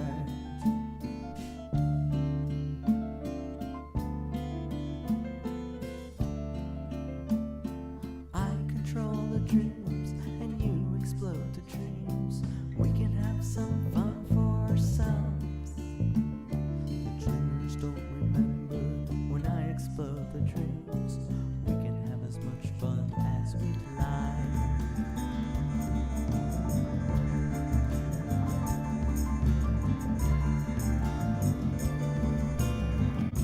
Alright, so I think here would be a cool time to experiment. Maybe not the piano, but the other instruments. Like, just do a big dance kind of thing here. Guitar's already doing something on accident, but I kind of like it. The one instrument that's not going to dance yet is the bass guitar, because it's going to do that at the very end. But all these guys, maybe not this drum. As much fun as we like. So these tambourine kind of go with the piano part. So pan it.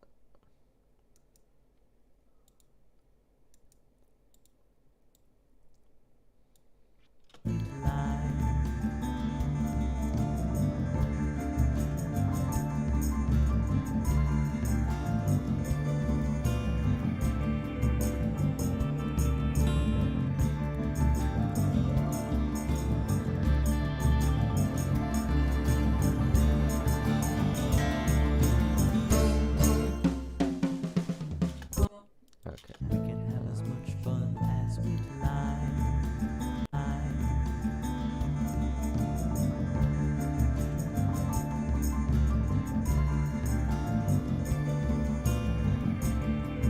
I definitely want these two to dance again. So they will. And they will dance together. Okay, so I want to test something. I want to see if everybody can dance at the same time. And I think it'll work as long as everyone has a partner. That's my theory. So I'm going to test this theory right here. Doing some new things. If it works, then I think Buwan is over here though. So she just always has to be wherever Ninja is. So he's going to start here. She's going to start here. Wherever he goes, she goes. So they're together. That would be simple.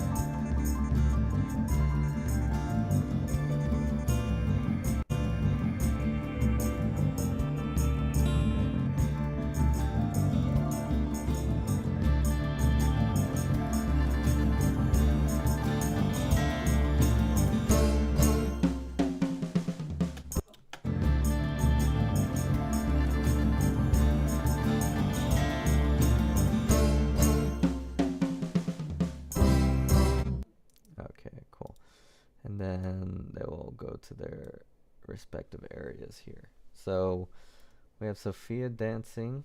She might dance with the piano, I'm thinking. I'm not sure if Tay was gonna dance. He's supposed to not move. But you know, maybe he will dance. We'll see. I could because we drew these characters, and I can just picture him saying, "No, I don't want to move." He's too stubborn. So I'm just gonna straight up copy these pannings, and yeah, I'm gonna straight up copy them.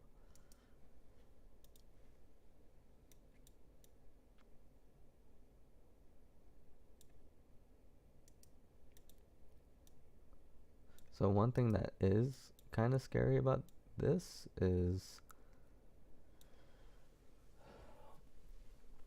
you know, as they pan, they move into other territories, basically. So you can have a peak at somewhere you wouldn't have a peak before. So that's kind of like the danger side of doing this. Do I want the marimba to dance? Maybe not. Maybe let's see. This might be enough dancers, actually. Maybe I won't make everybody dance.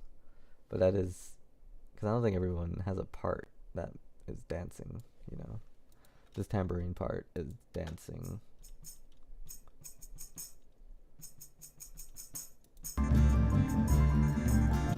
And the piano part is dancing too.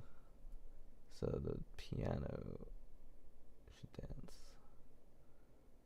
with the tambourine. Ooh, that's gonna be hard. Okay.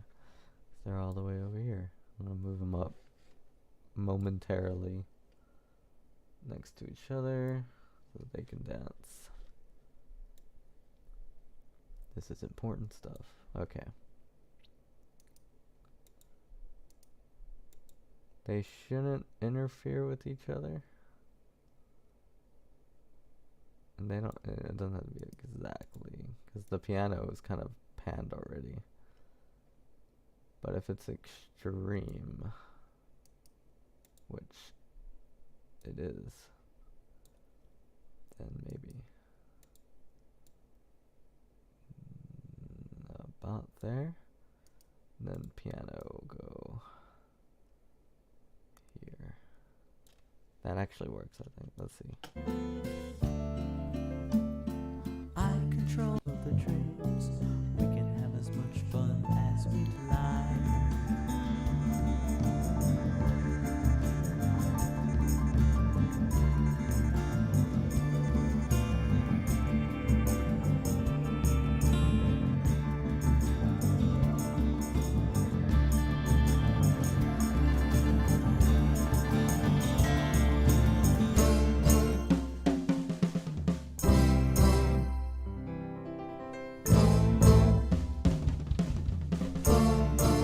See, this scares me when it starts like looking like it's spelling out something.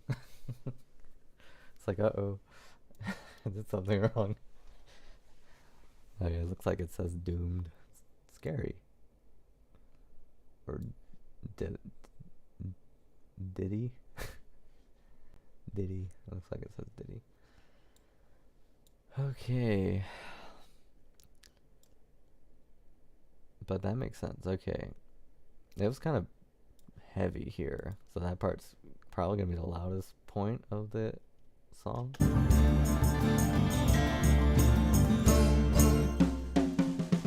But I think what I'll do there is I'll also bring down the tambourine volume, because when the tambourine's panned all the way to the left, it's gonna just eat anything it comes into contact with. So I have to watch out. Sophia rolls. Oh, Sophia's all the way up here. I forgot. Sophia strikes. So we need to bring down the volume of the tambourine. So depending on the room, you know, it's kind of like that analogy I talked about earlier with the orchestra and director. You know, it's like, well, if you both are there, now you're louder than him because of the room or whatever. So play softer there. It's like that kind of thing. So the dancing starts here. Yeah. Alright, so I'm just bringing it down a little bit. I think at the end it's like fine. As we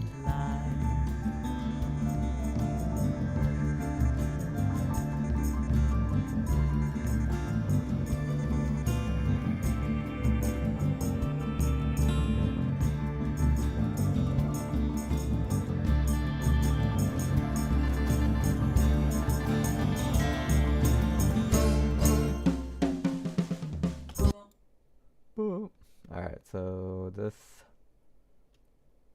ninja, I think it's ninja. Ninja, you're too loud. This part probably because of the dancing. This is one of the problems that comes with this. So I think ninja gets too loud.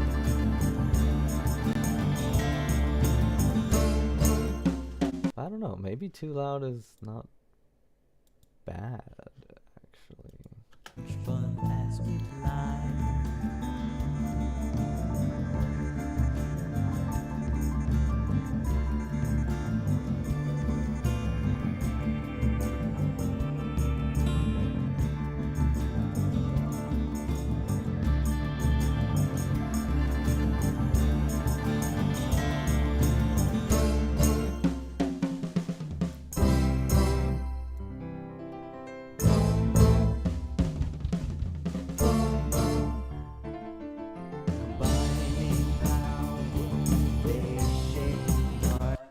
now we have a big dance here. Okay, so I'm gonna put the. I think it's fine. I think it's fine for now. Okay, so we have that going on. And now we have the piano and drum set.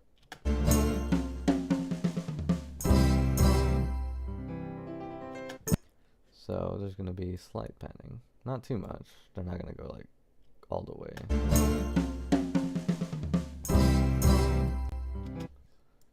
So first one's him. So that's tom, snare and tom 1. So I'm just thinking like what instruments are there? Snare and tom 1. Because I could just make those tracks. Nah, that's not gonna work. I already tried that theory. And that theory failed. Okay, so yeah, it has to be like this, otherwise it won't work. So here, he's gonna start. He's gonna like. I'm just gonna make the shape. I don't know if this is gonna sound good or not, but it might. It might, because I feel like the panning kind of has to be like this, and it makes like a big difference. Yeah, you can definitely hear that going around.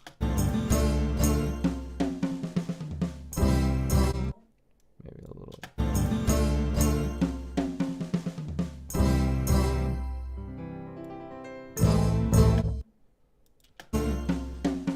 Okay, maybe it needs to be simpler. Okay, maybe like that.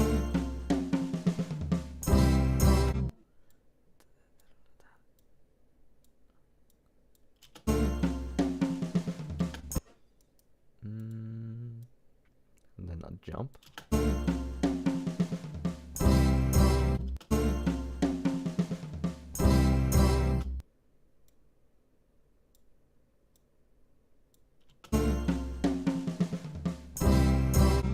I think it needs more of a slope.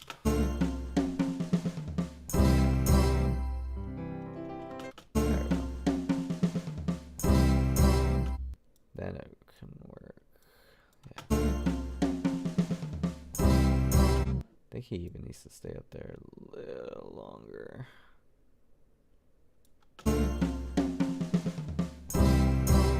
I think here he can even get ready to dart. Then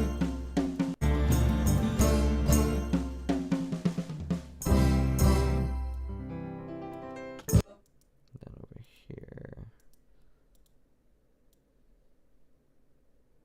it's back to its central.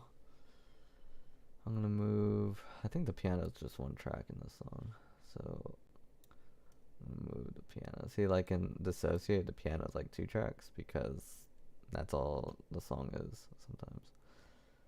I'm gonna put it right here. But in a song like this, piano plays not as big as a role as a non-Dreamcrack song. Alright, so that's the shape. Piano was already dancing with tambourine, now it's gonna dance with the drum set.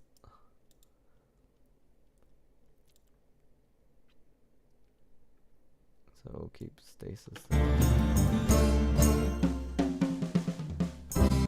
We want the piano on the opposite.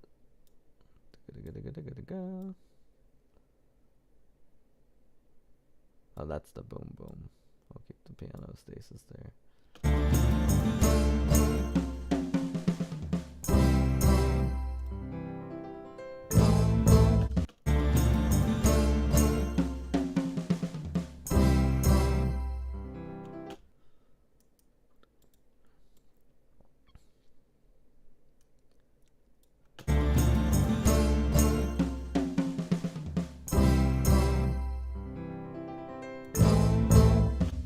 Something's up with the drums at the end.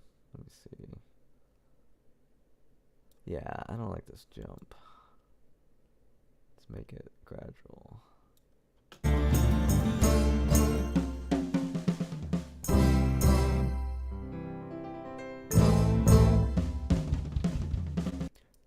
just like a big one.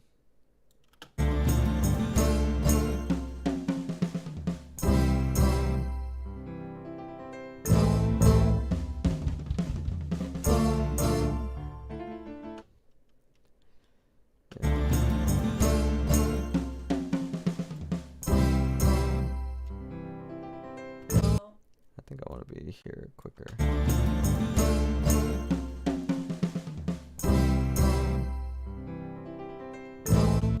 Yeah.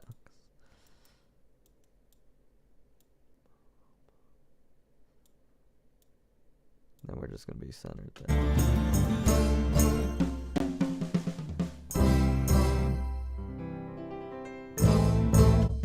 Okay, now I don't want it there.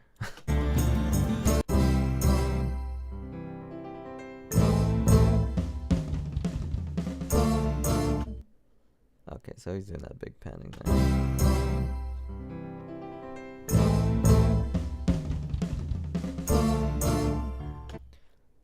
I wanted to try this. I'm gonna do a sick dance move here. It might backfire. So like this note, because I kind of wrote this part with this idea in mind, but I don't know if it'll work. Without it, it's still fine. Okay, I have to be like super close and I have to be like microscopic here. Okay, so we want this right on the attack. Right on it, otherwise it won't work. But, see, I don't know. Maybe it just won't work. Because I feel like you can do a big hop. At least on the piano. Maybe not the other instrument.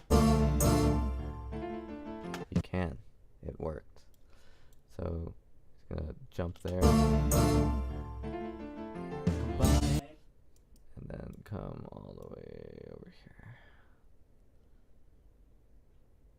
This was always the plan for this part. That's crazy. It's coming to fruition.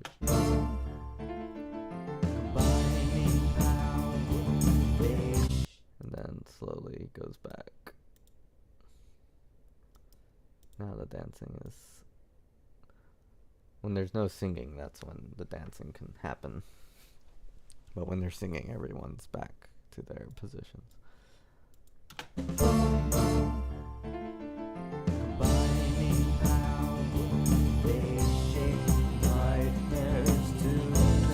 So we'll listen to all of this dancing, which I think begins here. Vanished to red, there was the Hatman, who saw the dream dust from afar. He followed it and saw Exploder. The two were best friends from the start.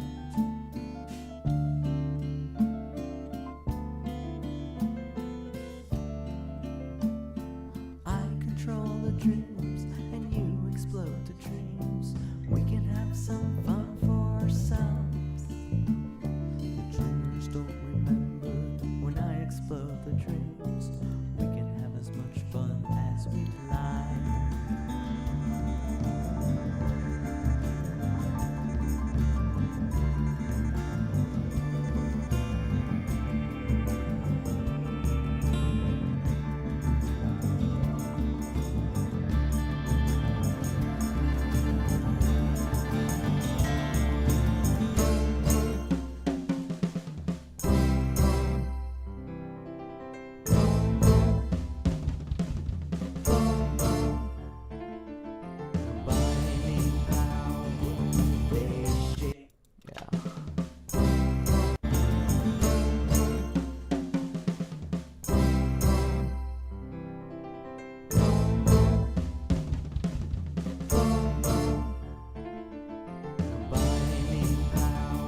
I think that's too extreme here.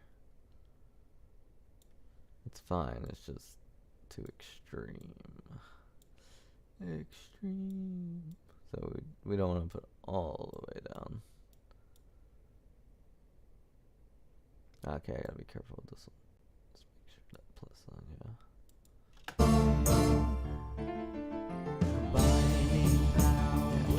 That slope I think is fun.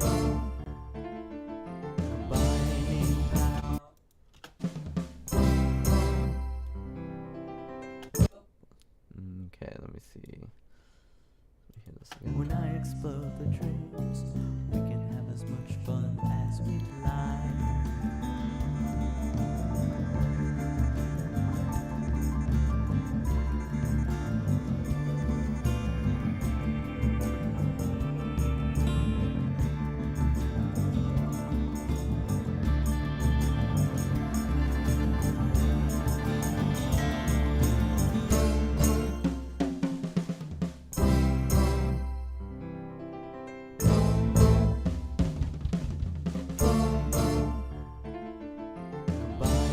I think there's still something wrong with this first slope. It's like, what if it was lower and longer? Just kind of gradually going up.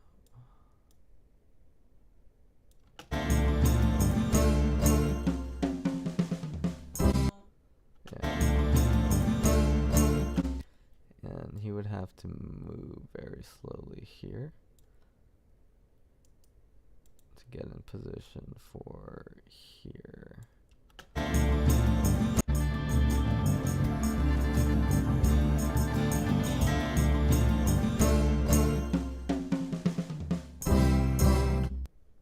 Maybe not too far.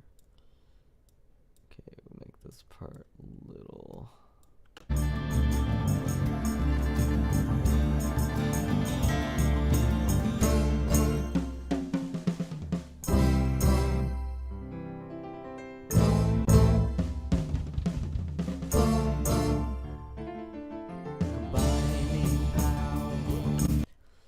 Okay, that works. I think that's good for now. Probably play with that more. I could play with that all day, honestly.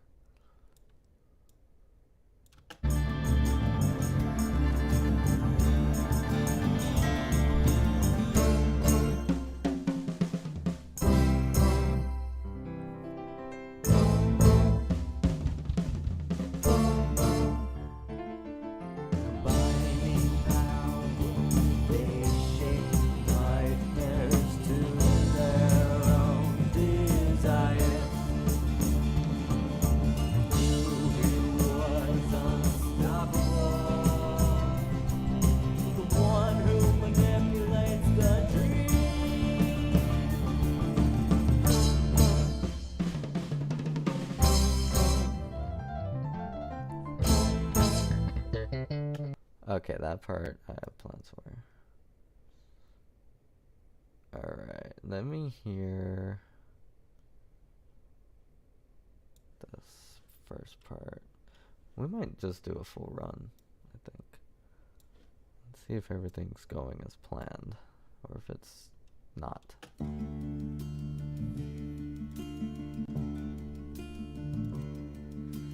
There's a shadow deep in red who walks a slippery slope. He watches all the nightmares every day. But when nothing excites him, or when the dream's the same, he remembers why he's banished and his name.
read there was the Hatman who saw the dream dust from afar. He followed it and saw Exploder. The two were best friends from the start.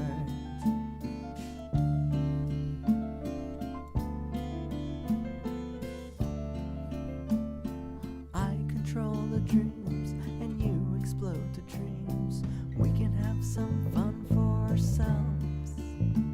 The dreamers don't remember when I explode the dreams. We can have as much fun as we'd like.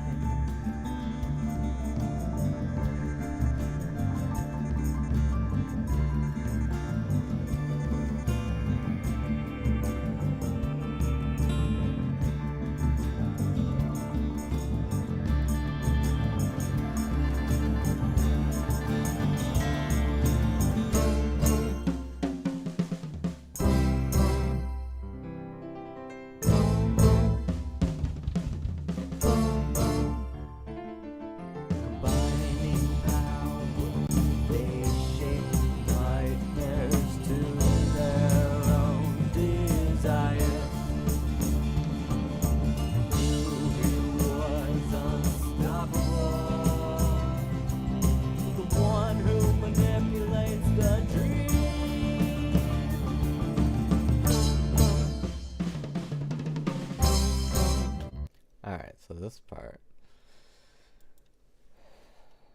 is gonna be cool.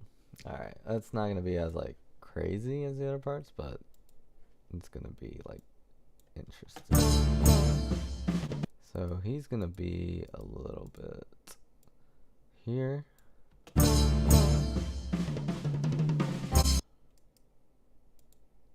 then kind of come down.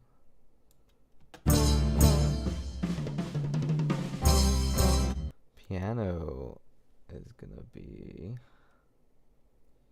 so over here the piano and bass are actually gonna dance.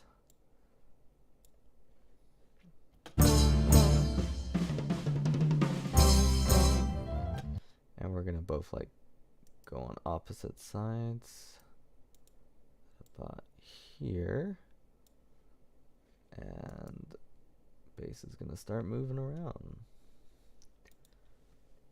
Alright, opposite probably.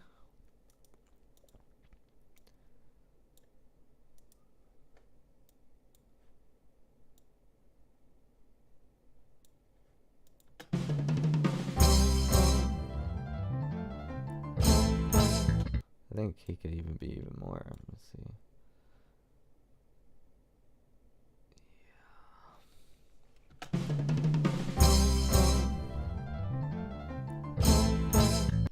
And he's just like on the other side of the world here.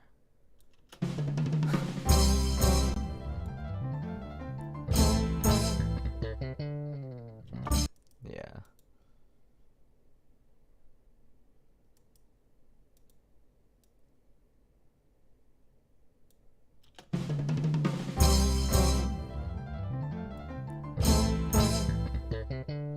I'm gonna make this even cleaner, like that.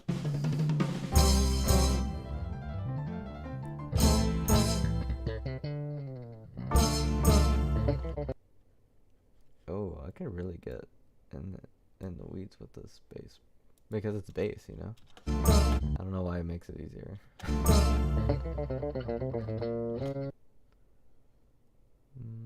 There's a Spanish riff here that I have no clue how he did. I have no idea how he played this part. I just said do something. Like, it's up to you. That's the cool thing about these songs. Legend of songs. Like, that's how we wrote them.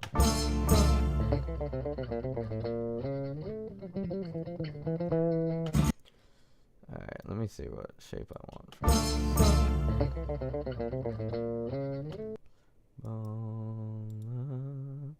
So when he plays this note, he's gonna be already on the other side.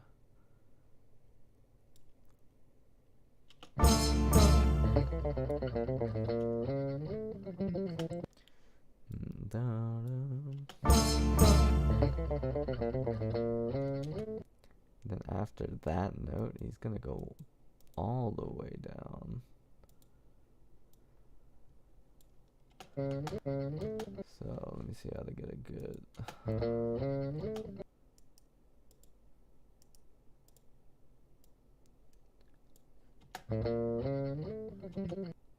That's kind of crazy. Maybe if I don't go extreme here.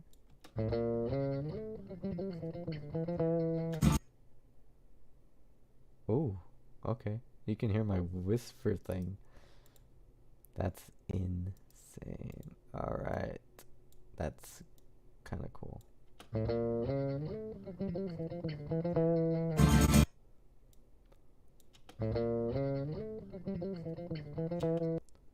Oh, he's gonna dance back up here.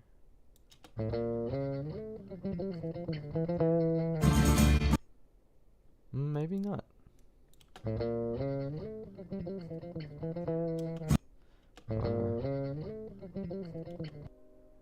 Ba ba ba ba.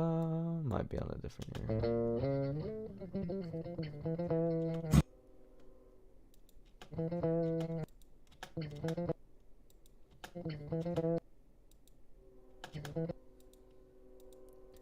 So I want right when that note starts. Ba ba ba ba. I think it's this thing here. That's when it goes all the way back. Yeah.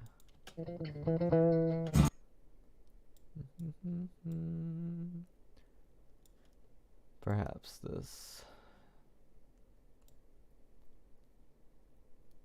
Maybe like that.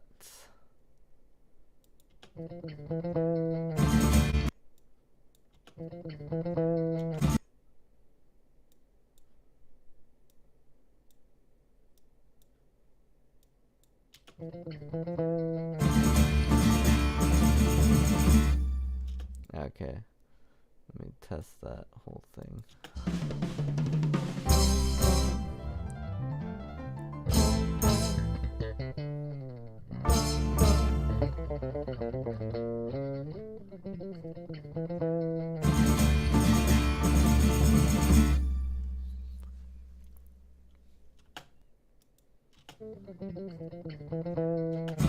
Cool, so there's a secret phrase in this song, and it happens here. You can actually hear the whisper now. It's pretty cool.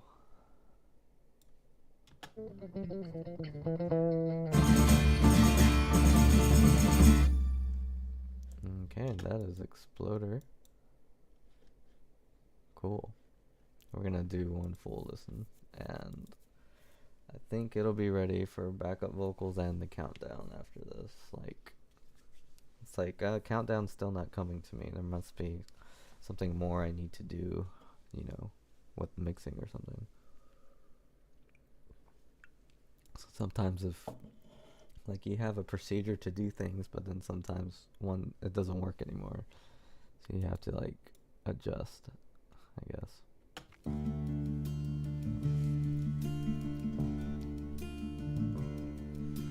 There's a shadow deep in red who walks a slippery slope. He watches all the nightmares every day. But when nothing excites him, or when the dream's the same, he remembers why he's banished and his name.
exploder. The two were best friends from the start.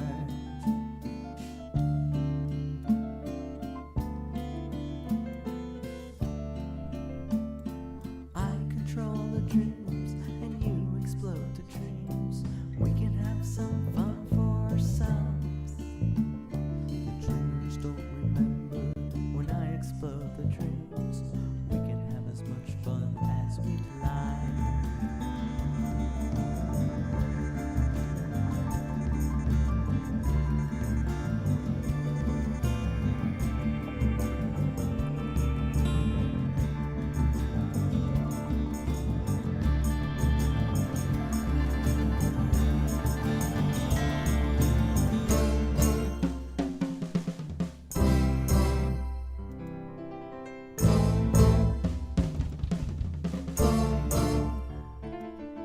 Combining power, they shape nightmares to their own desires. Who was unstoppable? The one who manipulates the dream.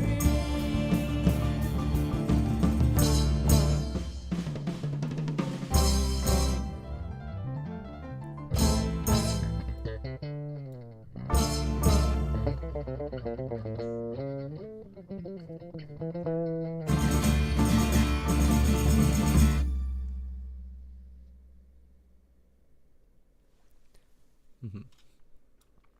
Okay. I think it's gonna probably get a few listens more another day, but right now I'm debating, do I want reverb in the vocals or do I not? You know, just little things like that. I think the reverb makes it more folky, which is what I'm going for. But it sounds less clear. So there's drawback a little bit, but yeah, I think it's pretty good right now. Okay, so that song's at a good spot. Pretty much ready for backup vocals, which will really help the chorus.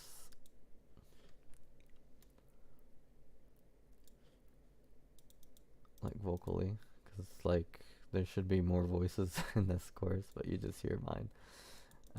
So that's gonna be pretty cool.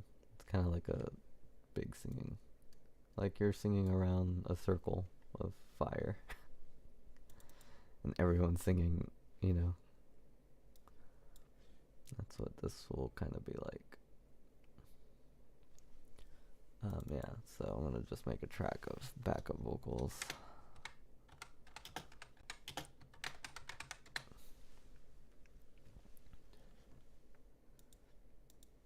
And here's something like, I guess we've always thought with backup vocals, like, sure, I can overdub like 20 times if I want to. But just having different voices, like, makes the song seem more collaborative, you know? Like, it sounds collaborative. It doesn't just sound like one guy or three guys. Or, I don't know. I feel like I like the sound of collaboration, you know? So it'll, because that's what I felt was missing from Melancholy Dream. Because it was on Mayday, our first album, but like the second one, it's like, oh, there's kind of not that going on, except in like Magic Powers in Paradise. Chris Backup sings a little bit, or the scream in White Eyes, but it's like very subtle, you know, when we appear in each other's songs. Alright, but I want it to be like more of that. Okay, so speaking of which, this is Truth of Nothingness. I think I wrote this song a long while back. It's kind of taken a back burner to other songs, like, because it's a Dreamcrack song, so they usually do.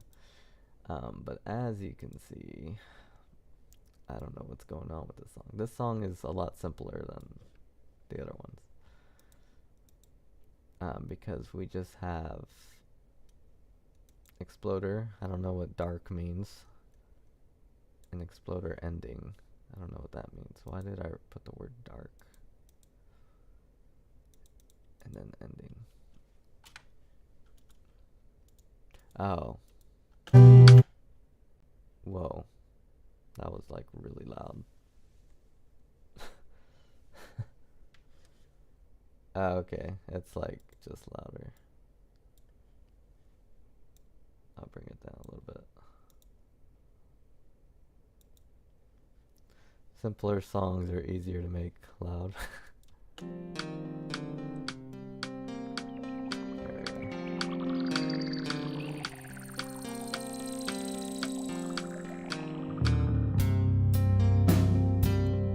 Okay, so this song just got bass, and I'm still trying to figure out, are they panned differently? I don't think so. I think the song is just at an early stage.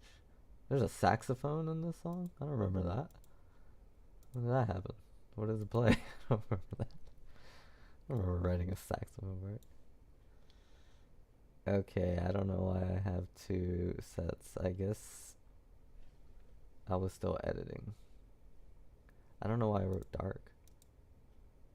Oh, I know why. I think this is a pitch shift, right? Was I playing around with something? I should have written that down. I think this is like pitched. And yeah, because it's already stitched together. So yeah, it's pitch shift. I think the snare is like tuned lower than the snare here. Why that matters, I'm not sure, but it does. To be safe, and I agree. Everything now time never change. And reverb too. Yeah, it is. Okay. So there's already reverb here. I already did that. Cool. So yeah, these two tracks are necessary. So I was gonna combine them, but now I remember. So first thing I want to do is take away the clicks, but I was thinking for this one, I play around with the click.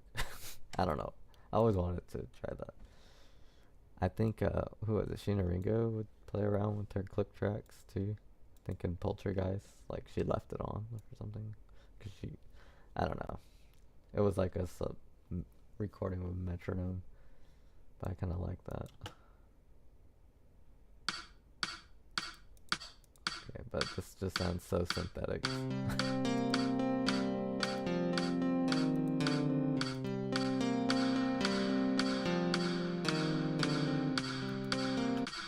Alright, because I like how it starts, and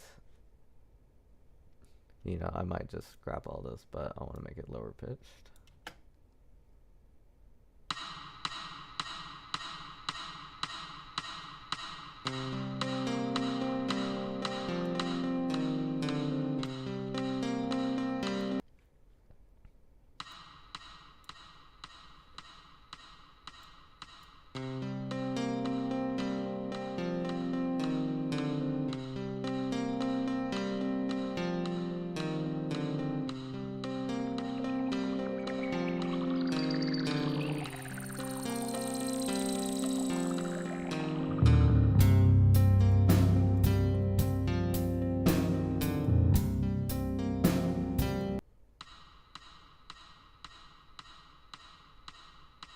I think I want it to fade in too.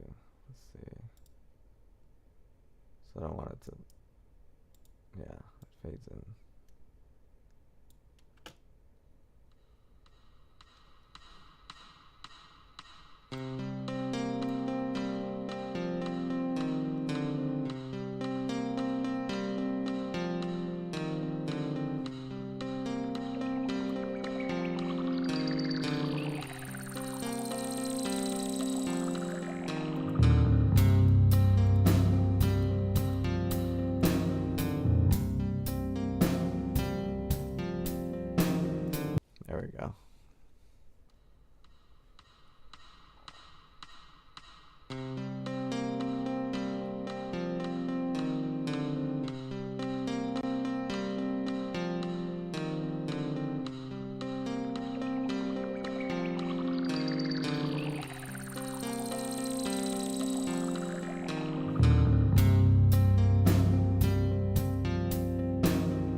oh yeah, I heard this bass part earlier, and it's nothing. Like, it's barely like what I wrote. So he clearly had other ideas. But like some of it's exactly the same towards the end. But it's like, oh yeah, what are these notes he's playing? But those are the notes he chose. Cause like sometimes I disagree with him, and then sometimes I agree with him later. If that makes any sense. It's like, oh, okay, I see it now. I think this is one of those things. So they'll make sense as I mix it. Just cut. So like he's listening to things I'm not, which is good.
Okay. His drums are not panned. Like, why does it sound so muddy? Okay. Boom, shabing, shaboom, and we're probably gonna bring the toms up just a tad. Floor tom down, overheads down a little bit. I don't think I'm gonna give these overheads the crashes because I think somehow the mic's captured like what it is. I want to hear those crashes.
Oh yeah, I wanted this to come back here.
click track, click in. Like get a little bit of footing here to help with this building. Treated as intruders, they pick a god and prayed it as intruders. They pick a god, follow the rules or stepped on. Treated as intruders, they pick a god and pray to them, but there's no stepped on. Treated as intruders, they pick a god and pray to them, but there's nothing to hear and no one to run from. They're trapped in their own numbers, they're tinted histories. They let blood tell all their stories and fractured their own dreams. But truth cannot be tempted, and lies will be dismissed. All that's left will be the guilt of the past.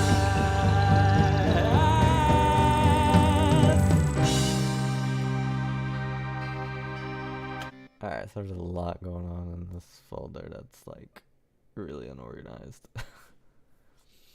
Okay. But I don't know if this one needs. Yo. Closed eye visuals. Hello to you. But yeah, there's just a lot going on here. Let me organize this stuff. Yeah, saxophone, I remember it now. It got this little, I think that's all it plays in this entire song. So there's like that going on.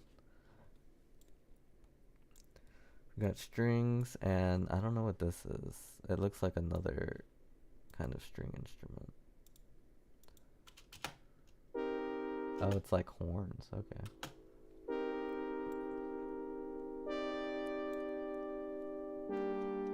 Okay, like those synth horns, you know? All the kids are using. They're trapped in their own numbers, they're tinted histories. They let blood tell all their stories and fractured their own dreams. But truth cannot be tempted, and lies will be dismissed. All that's left will be the guilt of the past.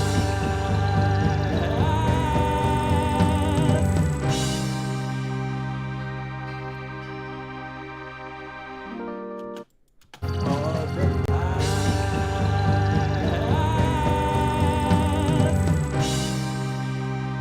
What the heck is he doing here? Trying to break music theory? Of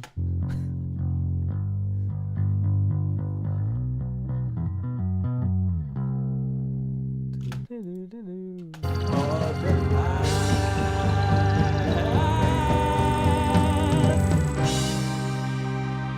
Hey, you know what? It works. Somehow it works. I hear it now. It's like, what the heck is that? Of the past.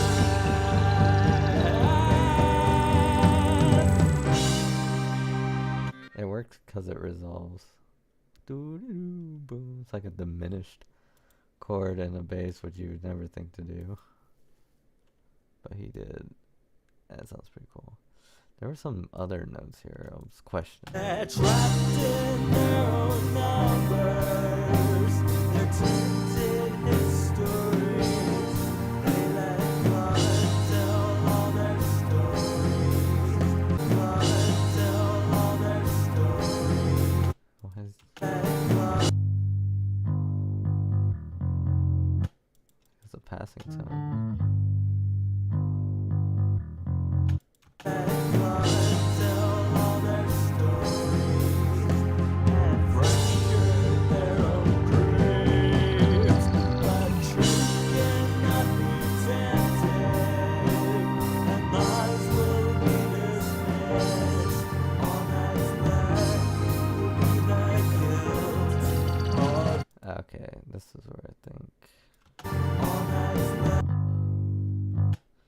It's weird.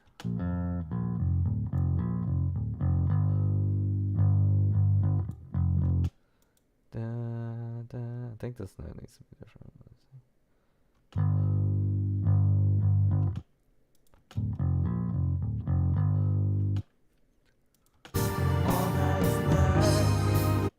Yeah, it's not the note. Boom. Let me see.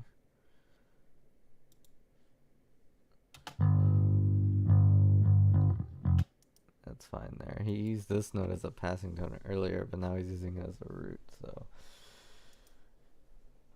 We'll see. We'll see. Let's see if I can. And I'll tell him, like, he might not have meant to do it.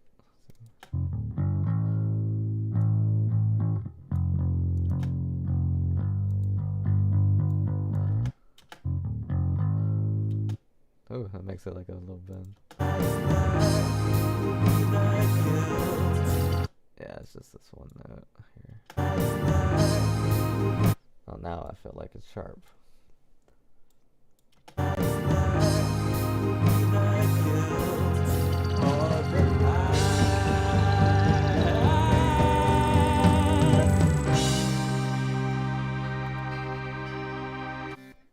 The little thing he does reminds me of like how we used to make songs. Like, oh, that's something old Chris would do. There. But yeah, I think I like that note better. Other than that, it's fine. It's perfect actually, especially here. Yeah, that's what I'm saying, the real serious stuff. I think everything up to the end is like, oh yeah, let me hear these squilly parts. Squilly. So this is before I even had a concept for Ninja. This is him. I don't know what LP. Oh, electric piano. El piano. It's just electric. So what is playing up there? Oh, this is the ending. Okay. We can have some fun with that.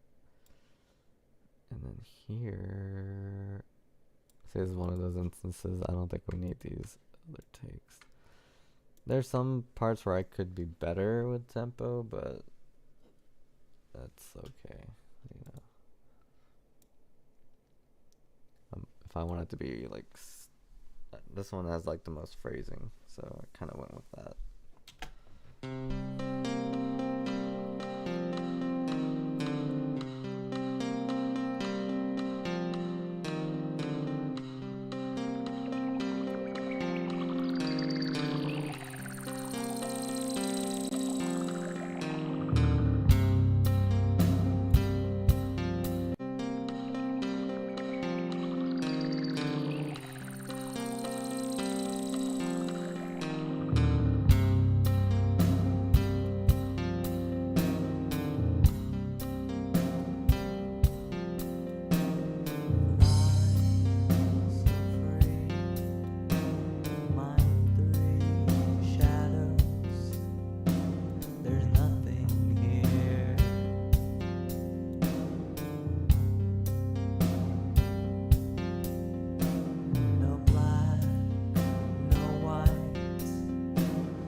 This is something good to comment on. So, like, this song, most of the time, it's just 3 instruments.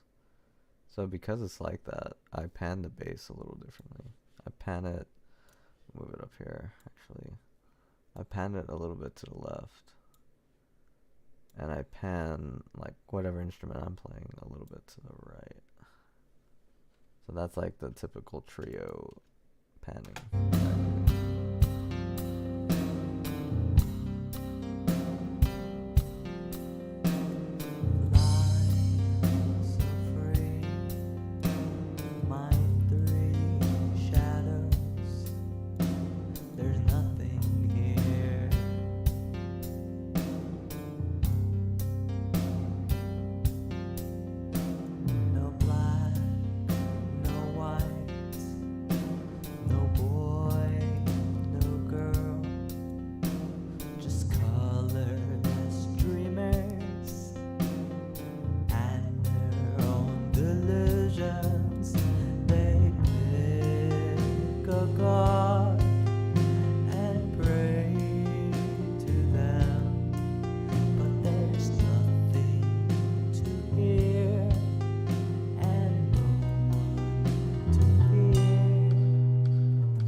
I lost its pitch. What happened? Pitch and bring it back down.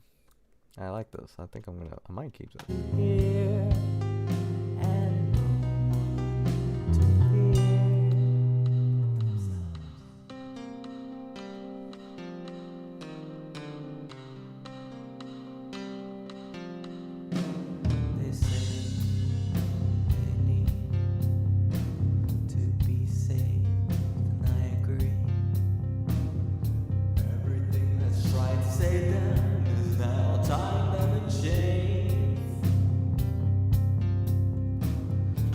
it's weird. It's like sometimes the keyboard's too loud, sometimes it's too soft.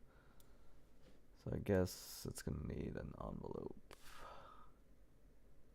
in order to play right. Dreamers and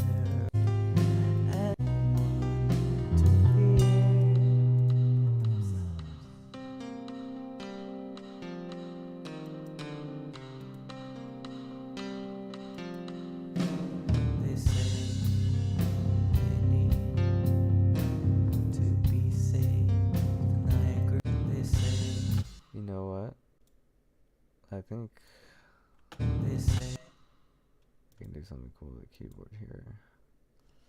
Doing something cool with the keyboard. I don't usually do that, but I'm doing it now. Okay, so I got this. I'm gonna make a new track. And if it goes back, it goes back. I'll call it experiments, because I don't know if this will work. They say they need to be saved, and I agree. So it's gonna have like an effect on it. I'm not sure what effect though. Or like just a strange EQ. See, I could do delay. That might mess things up though.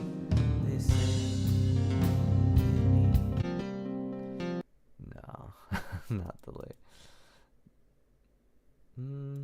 Some kind of reverb maybe. Let's see. They say they need to be saved, and I agree. Everything that's right to say them is now time never changed. They're enslaved by the past.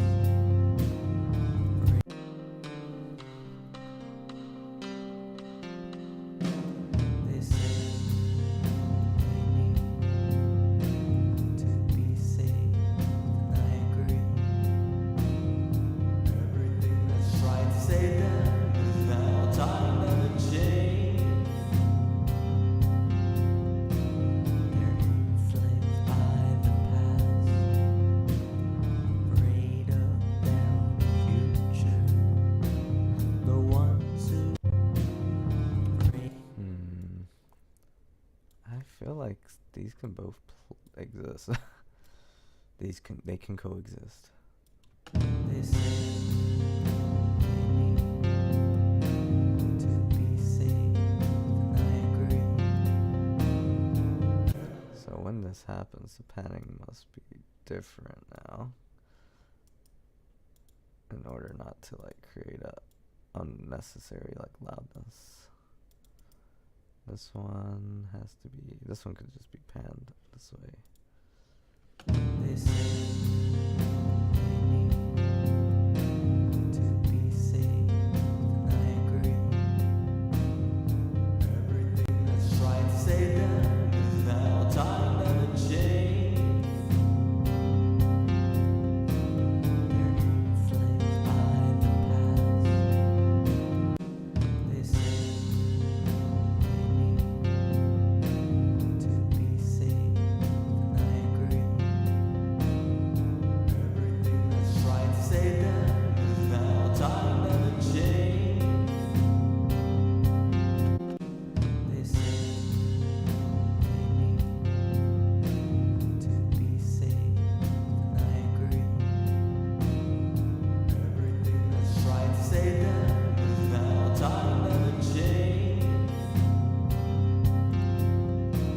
They're enslaved by the past. Afraid of their future.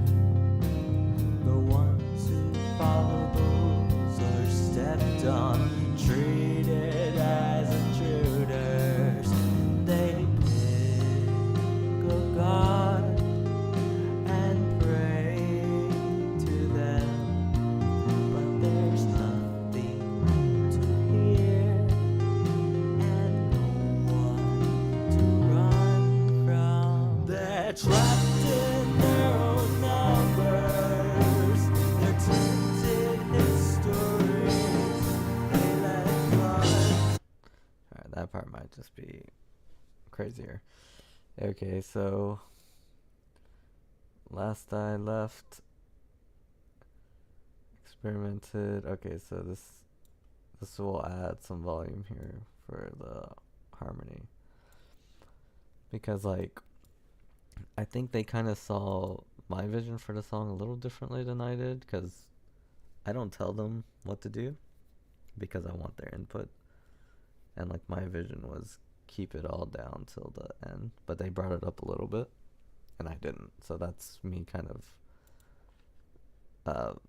putting that role in there just to have the keyboard change effect is really all you need to do. They say to be safe, and I agree. Everything that's tried to save. And the funny thing about this experiment, this is how I originally wanted this whole keyboard part to sound, but I thought it'd be too much reverb, but now it could be here, but it won't be at the end because the piano will take over, and which will be a whole other mix over here. But I think that's a good spot to bookmark. I'll probably work on this like all week, honestly, because it's summertime, you know, to enjoy a little bit of time to myself. So we didn't get to the other two, but I'll probably get to them later this week. Maybe I'll stream it. Who knows? Maybe I'll do unannounced streams throughout the week or something. And bonus stuff, bonus footage, whatever. Bonus stream. That's the word I'm looking for. Bonus stream. Okay, but we have Night Collecting here, also going to be in Dreamcrack. That's a little updated, so because his lyrics actually continued the story well, even though he might have not have meant to, because he barely knows the story. I told it a few times, but like I gave him like not a very detailed prompt, but kind of like a prompt, like, hey, can you write a song about a collection? And he can be as vague, he can be vague, and it could still like blend in with the album. So that's what Pocket Master does. It's the transition song from the folk chapter to the more experimental chapter. Um, but yeah, it's a pretty cool, thought out album, and like compared to our other ones, like it has sections, which is kind of cool. And then here is Legend of Pocket Master, which is kind of like a combination of me and Chris's styles. Cause you know we have pretty different styles, and cause he's a punk rocker, and I'm whatever, everything else. But like his style and mine kind of sound really really good together, like when mixed.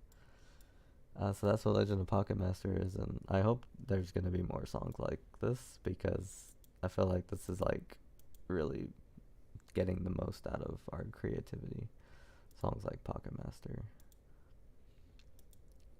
And we add input to our songs, but to actually like really blend it, it's pretty magical. All right.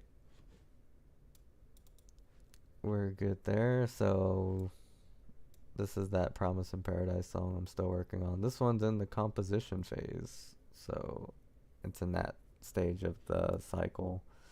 Composition. The one we streamed earlier was in production phase. So everything's pretty much recorded. There's still backup vocals, so still darting around both of these. Because sometimes that'll happen. It's just kind of like a blueprint. But yeah, so that'll be that. Check out the other workshops. 23, I did some improvisation for just trying to find songs to move. Like that's kind of like the rough stage. Improvisations. Third attempt, so rewriting a third draft of Promise in Paradise for the third time. I think we find it happened on this stream, so it's a good capture, I think. And of course, we have our new song, Dissociate. So if you want to see the result of all this stuff, there's one that came to be. I mastered it on stream, or mixed it on stream, and now it's out. So there's that song and the whole Endless Journal project, which is more, it's very music heavy, but there's more to it than just, hey, check out my music. There's you go in between pages and it turns into like a video game, basically. Like you just flip through pages, stuff falls out of a book.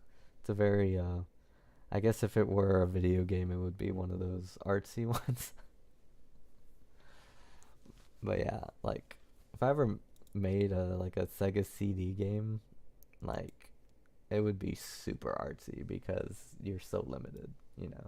That's what this kind of is, my kind of game.